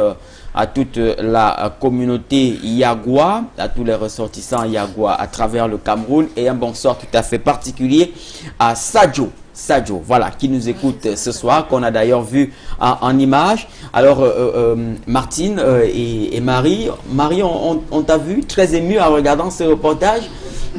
Une belle surprise, non? Oui, oui, tonton. Ça m'a surpris. Tu as vu comment ta mère a pu te rejoindre sur le plateau ce soir? J'ai vu. Les mots me manquent. Je ne sais même plus ce qu'elle veut dire. Martine, ça va? Et entre-temps, maman, pour la première fois, vous avez dans vos bras l'un de vos petits-fils. Vous saviez qu'il existait? Vous saviez que... C'est ça. Vous le découvrez.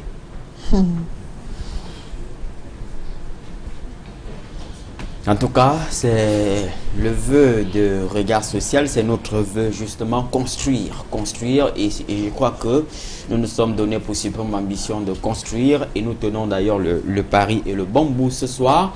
Et en plateau, nous avons été rejoints par notre correspondant permanent dans la région de l'extrême nord Cameroun, une voix qui est connue sur nos antennes, Amadou Daïrou. Amadou Daïrou, que je vous demande d'applaudir, hein, exceptionnellement, parce que...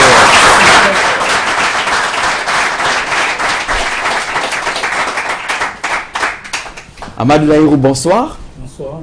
Et bienvenue sur le plateau de Regard Social. Merci. Boko Haram...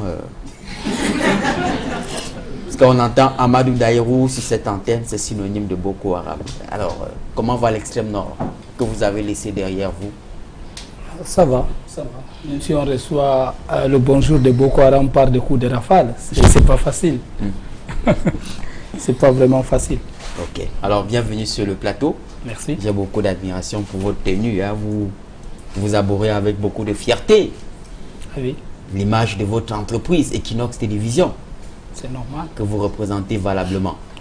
En tout cas, c'est l'occasion pour moi ce soir de vous dire félicitations. Félicitations pour tout le travail remarquable que vous faites de ce côté. Mais dites-nous, comment s'est opérée la rencontre avec Laouta Monique? C'est parti de quoi? En fait, après l'émission, j'ai reçu votre coup de fil qui me parlait de Sadio, qui était le seul point de repère dans le maillot d'Anaï pour entrer en contact avec Laouta Monique.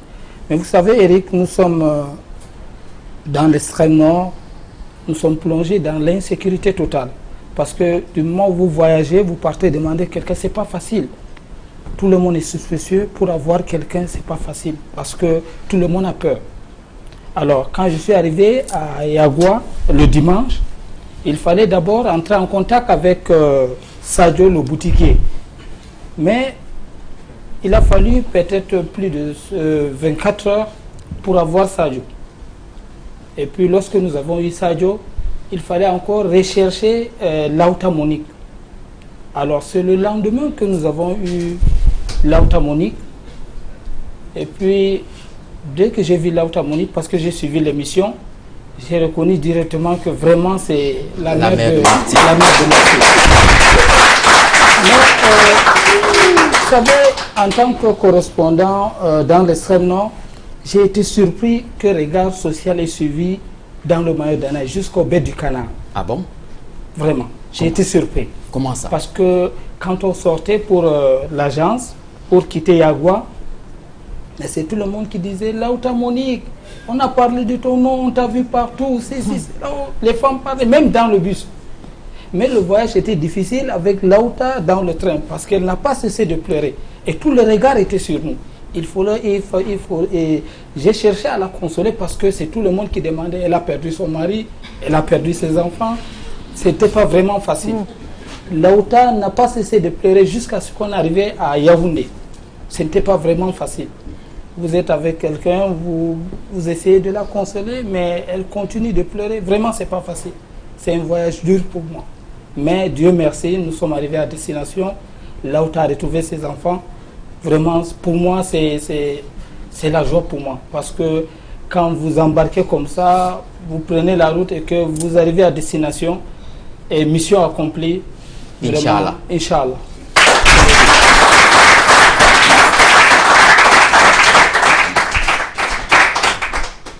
Alors, vous nous le disiez, la rencontre n'a pas été très évidente du fait du climat assez délétère qui règne dans cette partie du Cameroun. Mais lorsque vous arrivez à Douala, que vous découvrez pour la première fois aussi, si mes souvenirs sont bons, ou l'une des rares fois, c'est la première fois. C'est la première fois que vous êtes à Douala. J'arrive à Yaoundé, mais jamais à Douala. Donc vous découvrez la ville de Douala. pour la toute première fois. Ok, donc bienvenue à Douala. Merci. Et comment vous avez trouvé la ville de Douala? Bon, la ville de Douala, vous êtes en sécurité. Vous n'avez pas de problème. Il faut le dire, parce que là, apparemment, parce que vous ne pouvez pas, dans l'extrême nord, vous ne pouvez pas faire 100 mètres sans être interpellé. Parce que quand on est quitté Yagua pour Ngaoundéré, nous avons eu 18 contrôles. Et il fallait descendre et fouiller les bagages. Nous sommes quittés de Yagua à 5 heures pour arriver à Ngaoundéré à 18 heures. Donc ce n'était pas facile. Donc ici à Douala, les gens marchent, même s'il y a la police, on ne vous interpelle pas, mais ce n'est pas le cas pour l'extrême nord. J'espère que vous allez rentrer. Hein? Ah oui. Vous ne resterez pas à Douala parce que... Non. C'est la moindre des choses. Ok, alors dites-nous, ce premier contact avec Laouta Monique, quelle a été l'attitude du voisinage? On a écouté dans le reportage la bailleresse, on a écouté le voisin, on a découvert le boutiquier Sadio qui était le principal point de repère. Mais quelle était leur attitude lorsque vous êtes arrivé? Est-ce que le contact au moins a été facile? Qu'est-ce qu'ils vous ont dit? Est-ce qu'ils vous ont fait des confidences? Oui, quand nous sommes arrivés chez Laouta Monique, elle était absente. Mais nous avons trouvé les voisins qui, lorsque celui qui a témoigné, lorsqu'il m'a vu en tenue, il a dit donc après l'émission là vous êtes encore ici? Il dit non, moi je suis quitté de Maroua, je suis à la recherche de Laouta Monique. Et puis directement il a appelé les voisins. C'est-à-dire avant que Laouta Monique n'arrive, il y avait déjà plein de monde. J'avais la caméra, c'est tout le monde, vous êtes venu nous filmer, mais c'est plus que le voyage était vraiment confidentiel. Nous sommes restés là, on a entendu Laouta Monique. Lorsque Laouta Monique est arrivé, c'est là où les voisins ont commencé à comprendre que c'était pour le voyage, on devait quitter. Mais c'est tout le monde qui... Parce que même les voisins, quand on partait avec Laouta Monique, les voisins, on a vu les hommes pleurer. Quand Laouta Monique quittait le domicile, les hommes pleuraient. D'émotion. D'émotion. Vraiment, ça parce qu'ils savaient qu'elle allait découvrir ses enfants. Et ils savaient aussi que les enfants ne savaient pas que leur mère devait quitter Yagua pour Douala. Donc il y avait l'émotion vraiment. Ok, mais vous parliez de la mobilisation, l'intérêt qu'il y a autour d'Equinox Télévision et même surtout de l'émission Regard Social. Comment c'est perceptible? Vous l'avez vécu comment? Il faut dire, avant d'arriver chez le boutiquier, une zone comme Mayo Danaï, il a fallu d'abord que je passe par le sous-préfet, le chef de terre. Que je me signale d'abord parce qu'il ne faut pas prendre des risques. Et puis, quand je suis entré en contact avec le sous-préfet, je fais savoir de ma visite dans la localité de Yagua. C'est là où il m'a dit, en fait, on a beaucoup parlé de regard social. Mais lui, personnellement, puisqu'il vient d'arriver, mais il ne connaît pas, il n'a pas suivi, mais on lui parle toujours des regards sociaux, même quand il était à Bafoussam, parce qu'il est quitté de Bafoussam pour Yagua. Alors, quand nous sommes même arrivés chez Laouta Monique, il y avait ces deux voisins, un professeur du lycée, et il y avait un commerçant qui était dans le grand marché. C'est lui qui nous disait, en fait, aujourd'hui, les gens suivent beaucoup regard social, que dessous même le journal, les gens suivent beaucoup regard social. Ils savent, à partir de 21h, tout le monde est devant son petit écran pour voir regard social. Donc ça prouve que, vraiment, comme je disais tantôt, à Gobo, qui est vraiment au bête du canard là-bas, qui est à la frontière entre le Tchad et le Cameroun, les gens suivent déjà regard social. Ok, très bien. Alors, ce soir, vous n'allez pas, vous êtes quand même regardé ce soir. À Maroua, on vous écoute, hein, on vous regarde. Vous n'allez pas nous quitter sans dire un bonsoir à toute la population de Maroua qui vous écoute ce soir. Oui, mais avant de le dire, les voisins quand même m'ont chargé de ramener Laouta Monique, parce qu'il faut le dire. Ah bon?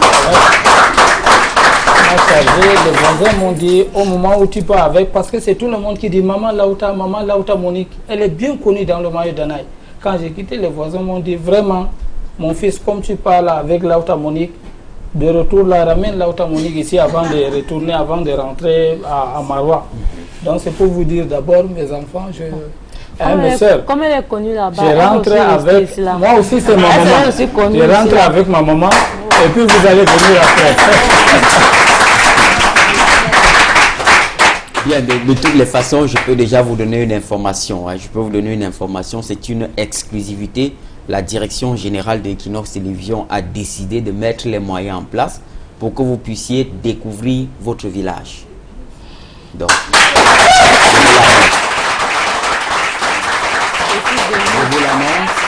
et ce sera juste après l'établissement de votre carte nationale d'identité, puisque vous avez droit déjà à vos différents actes de naissance, donc qui vous permettront dans le tout prochain jour d'avoir droit à un récépissé. Et puis, vous accompagnerez maman à Yagua et vous découvrirez votre village, Yagua. Et vous êtes heureuse, non? C'est une bonne nouvelle, non?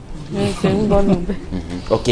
Alors, et pour revenir à vous, à Amadou Daïrou, alors avant de sortir, un bonsoir quand même. Hein. Je m'en voudrais de vous laisser partir sans dire bonsoir à toutes les populations de l'extrême nord qui vous écoutent ce soir. Là-bas, c'est une partie du Cameroun que j'aime particulièrement avec M. Samuel Tchoufa. Il en sait quelque chose. Domayo, Gobo, Guilvidi. Les gens m'ont oublié parce que dans l'extrême nord, Samuel Tchoufa est Lamido et vous êtes Diaouro. Les gens ont oublié ça parce que je me rends compte, vous maîtrisez la ville. Vous maîtrisez la ville. C'est-à-dire quand on parle de Pongré, on parle de Domayo, on parle de Pont-Vert, Pitoiré. Vous avez tous ces schémas là. Tout à fait, parce que nous y avons séjourné pendant longtemps. Alors, allez-y. J'ai dit bonsoir à tout le monde. J'ai dit bonsoir à tout le monde. Bonsoir à... Non, pas en français. Hein. C'est pas le français qui nous intéresse ce soir. Parlez-leur en langue et vous leur demandez de continuer à regarder la sociale et Equinox Télévision. Ebo ko min geloto kam fu useni on darbe ko sali jotta useni suive regard social ndare dede ko salata yurumbe pat ndare useni min tori on kadi mi usi on jurbo Allah wartiram jammimbo yowa. Très bien. Alors, je ne me reste plus au nom de l'équipe qu'à vous souhaiter un bon retour à Maroua, Amadou Daïrou, et transmettez nos salutations à toutes les populations de l'extrême nord que nous aimons tant. Nous sommes de tout cœur avec ces populations. D'ailleurs, nous relayons avec beaucoup de promptitude et de célérité toutes les informations relatives aux exactions de la secte sauvage dans cette partie du Cameroun. Alors, bon voyage, monsieur. Merci beaucoup. Et à très bientôt sur les antennes. Merci. Bon retour. Ok. Alors, je reviens à vous tout en annonçant que, évidemment, nous allons recevoir les experts avant de sortir de ce plateau pour en dire un peu, pour en dire un mot, hein, un mot sur ce que vous venez de vivre ce soir, un moment assez palpitant et sans précédent dans l'histoire de la télévision au Cameroun. Perdu de vue, elles se sont retrouvées. L'histoire d'une maman, si vous nous prenez en cours, Lauta Monique qui est avec nous ce soir, qui est partie de Yagua dans le département du Mayo-Danaï, dans la région de l'extrême nord du Cameroun, qui a perdu de vue ses enfants depuis 27 ans. Et ce soir, elle les retrouve grâce à Regard Social sur Equinox Télévision. C'est un moment sans précédent dans l'histoire du Cameroun. Et bien entendu, à ce moment précis, quelle est votre envie, quelle est votre chair, Vous avez bien vu que maman a été logée dans de très bonnes conditions. Vous avez vu sa chambre, non? Oui, sa chambre. Donc après, elle rentrera dormir et puis vous rentrez à la maison. C'est ça, non? Jamais. On va dormir avec elle. On va dormir ensemble. On va dormir avec notre mère. Elle a beaucoup de choses à nous raconter. Et vous l'amènerez à la maison demain. Qu'est-ce que vous allez lui offrir?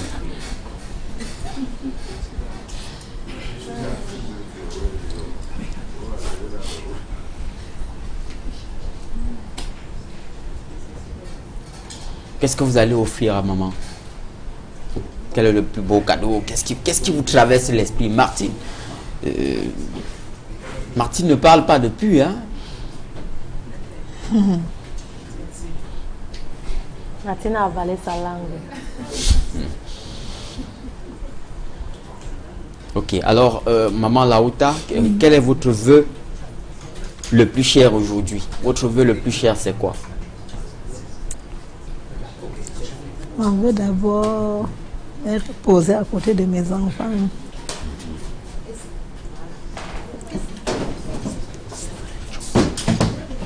Et comme j'ai laissé les choses là-bas dans l'hôtel.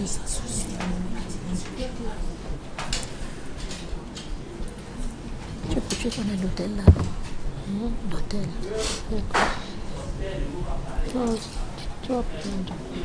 Quel est votre vœu le plus cher, maman? On s'en se voit demain alors. On va alors me reposer sauf demain. C'est comme ça. Ou bien tu veux qu'on pas dormir ensemble? Et que ton vœu le plus cher, c'est de retrouver tes enfants. Tu as retrouvé tes enfants. Mettez-la. Mettez-la. Tu as fait de rencontrer les enfants et de voir tes petits-fils. Je connais. On part dormir ensemble. Ou bien c'est pas ça? C'est ça.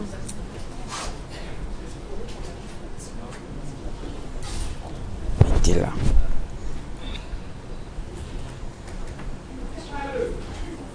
Alors, en tout cas, j'ai une bonne nouvelle à vous annoncer. Hein. Une bonne nouvelle qui nous parvient, qui nous arrive à l'instant. La nouvelle, c'est que, retenez votre souffle. Vous connaissez Jumbo et Biopharma, n'est-ce pas? Oui. Très bien. Alors, Jumbo et Biopharma vont s'associer à la direction de Equinox Télévision pour justement vous faciliter le déplacement, faciliter le voyage vers l'extrême nord pour que vous puissiez découvrir la localité d'origine de votre mère. C'est la toute première information qui nous parvient à l'instant. Et je signale par ailleurs que pour vos différentes réactions, s'il vous plaît, vous nous faites simplement un SMS, pas d'appel, s'il vous plaît, pas d'appel, au numéro qui va s'afficher au bas de votre petit écran, juste un SMS, et puis éventuellement, nos équipes se chargeront de prendre attache avec vous, quel que soit le message que vous avez ce soir, quelle que soit l'histoire que vous aurez à partager avec nous sur le plateau de Regard Social. Faites-nous simplement un SMS et puis l'équipe se chargera de prendre attache avec vous. Alors, ils nous ont rejoint sur le plateau de Regard Social ce soir. Une fois de plus, Dr Léon Fodzo, bonsoir à nouveau. Bonsoir. Et bon retour sur le plateau. Merci. Vous êtes ému. Oui. C'est une situation qui ne peut rester personne indifférent. C'est une fin heureuse.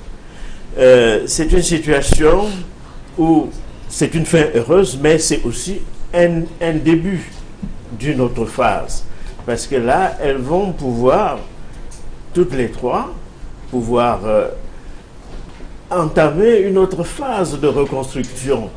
Elles vont réaménager certains éléments parce que parfois la découverte peut être un choc, parfois la découverte peut constituer un choc, et parce que les attentes peuvent parfois avoir quelques différences avec les images que l'on s'est faites auparavant. Et c'est pour cela, lorsque les situations ne sont pas aussi brusques, il est parfois nécessaire de faire une longue préparation psychologique avant d'aboutir à la découverte des uns et des autres. C'est-à-dire, avant une rencontre pareille, une préparation psychologique est parfois fortement nécessaire. Mais la situation, elle est là, et puis elles vont se redécouvrir, se recomposer. Qu'est-ce qu'il faut donc maintenant pour créer, comment dire, l'osmose pour rendre cette famille homogène? Puisque, évidemment, la maman a perdu de vue ses filles depuis la naissance. Que faut-il?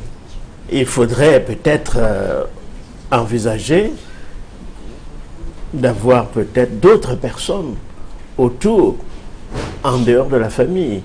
Il faudrait peut-être que les intéressés puissent en parler de cette situation-là, de la nouvelle situation qui est la leur. Et c'est toujours important, nécessaire d'en parler avec d'autres personnes. Ça leur permet de digérer les éléments, de digérer à la fois ce qui s'est passé et de voir la nouvelle reconstruction. Parce qu'il va y avoir une nouvelle reconstruction. Certaines images vont être réorganisées et pour aboutir à une certaine harmonie. Donc tout cela est important. Très bien. Alors, Maître Tchakounté, bonsoir à nouveau. Bonsoir, oui. Vous êtes tout ému ou vous aussi?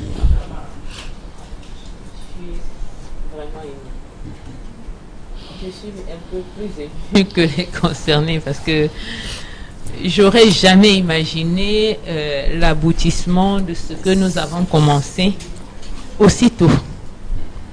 Je savais que nous étions engagés dans une bataille, mais la solution pour moi n'était pas immédiate, aussi proche. Oui.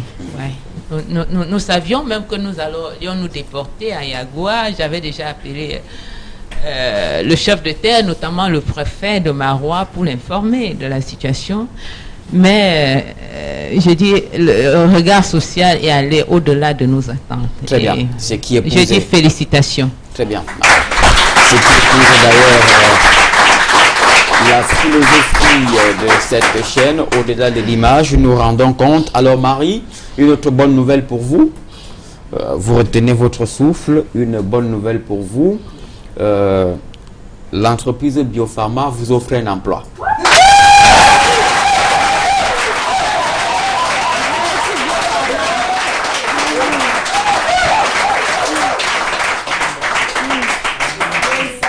Donc, dès demain matin, vous irez à la direction générale de Biopharma, probablement pour signer votre contrat.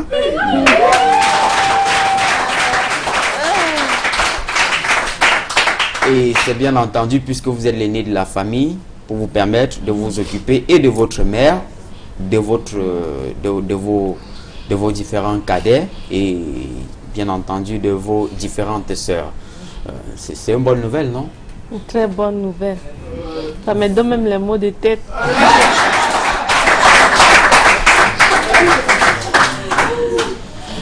En tout cas, les bonnes nouvelles ne font que tomber. Je vous le disais, le siège, on n'a peut-être pas très souvent compris le sens du choix des couleurs de ce plateau. Vous voyez juste derrière moi un œil qui regarde.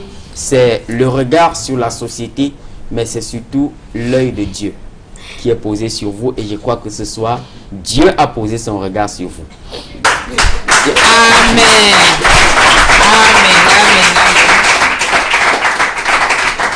Ok, alors, docteur, on va probablement bientôt sortir de cette édition tout à fait particulière, riche en rebondissements. Alors, que faut-il en termes de recommandations? Quelle est la leçon qu'on doit retenir?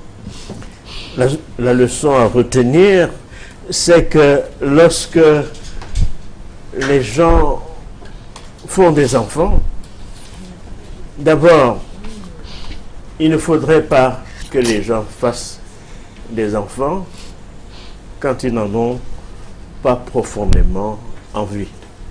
Parce qu'on sait que parfois, les hommes font des enfants en sachant d'emblée qu'ils ne vont pas s'en occuper. Et parfois, les femmes aussi mettent parfois aussi les hommes devant un piège en pensant que c'est peut-être la grossesse qui va précipiter le mariage. Donc, avoir des enfants, ça doit être quelque chose de sérieux, de bien organisé entre deux personnes. Et une fois qu'on a fait des enfants, il faudrait savoir que les responsabilités pour le développement de l'enfant sont telles que, en se séparant, on doit penser aux enfants. Parce que quand on se sépare, souvent, les gens pensent à eux-mêmes. Soit l'homme, soit la femme, lorsqu'on laisse les enfants pour partir, ou lorsqu'on s'agrippe sur les enfants, lorsqu'on kidnappe les enfants pour partir aussi, on pense souvent à soi, on ne pense pas aux enfants.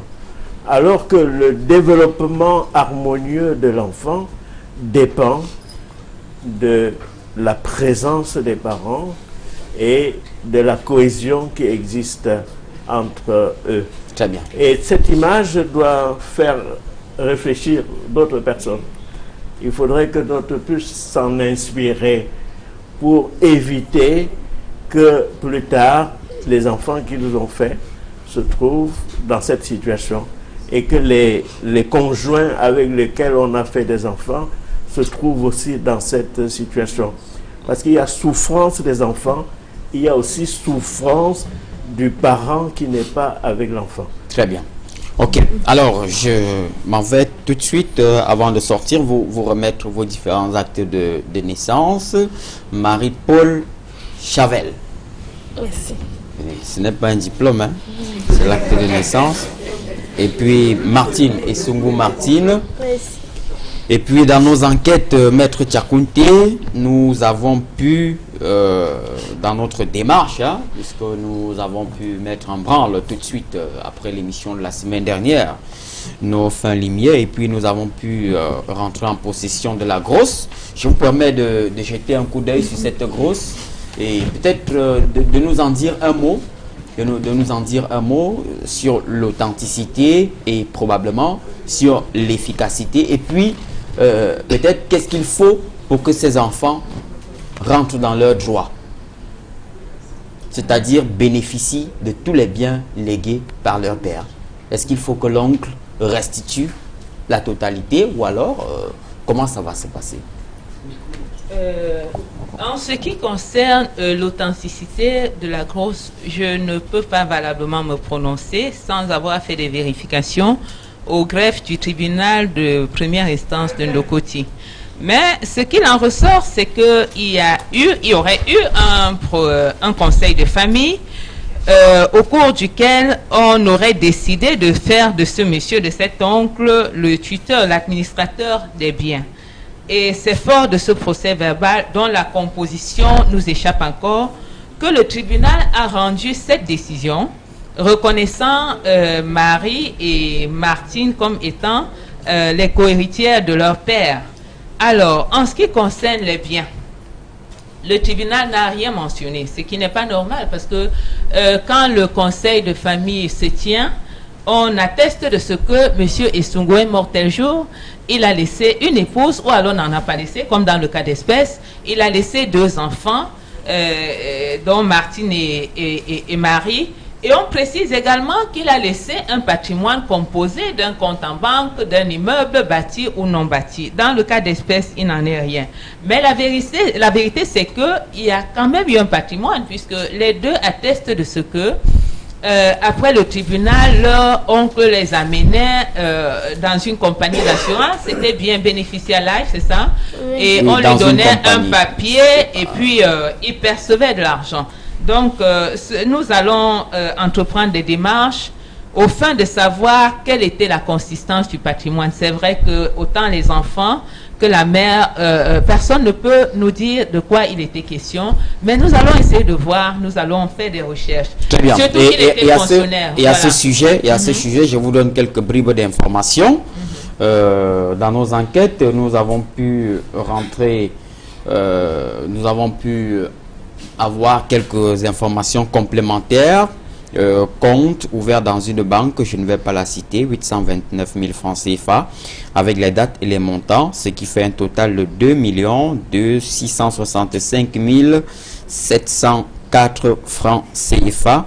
Donc voilà le récapitulatif des biens qui ont été, c'est-à-dire des biens pécuniaires légués par le père dans les différents comptes avec bien sûr les différentes structures. Je ne vais pas les citer, je vais garder l'anonymat, mais nous allons continuer à travailler dessus et probablement nous pourrons, pourquoi pas, refaire la lumière là-dessus. On va faire une reddition des comptes.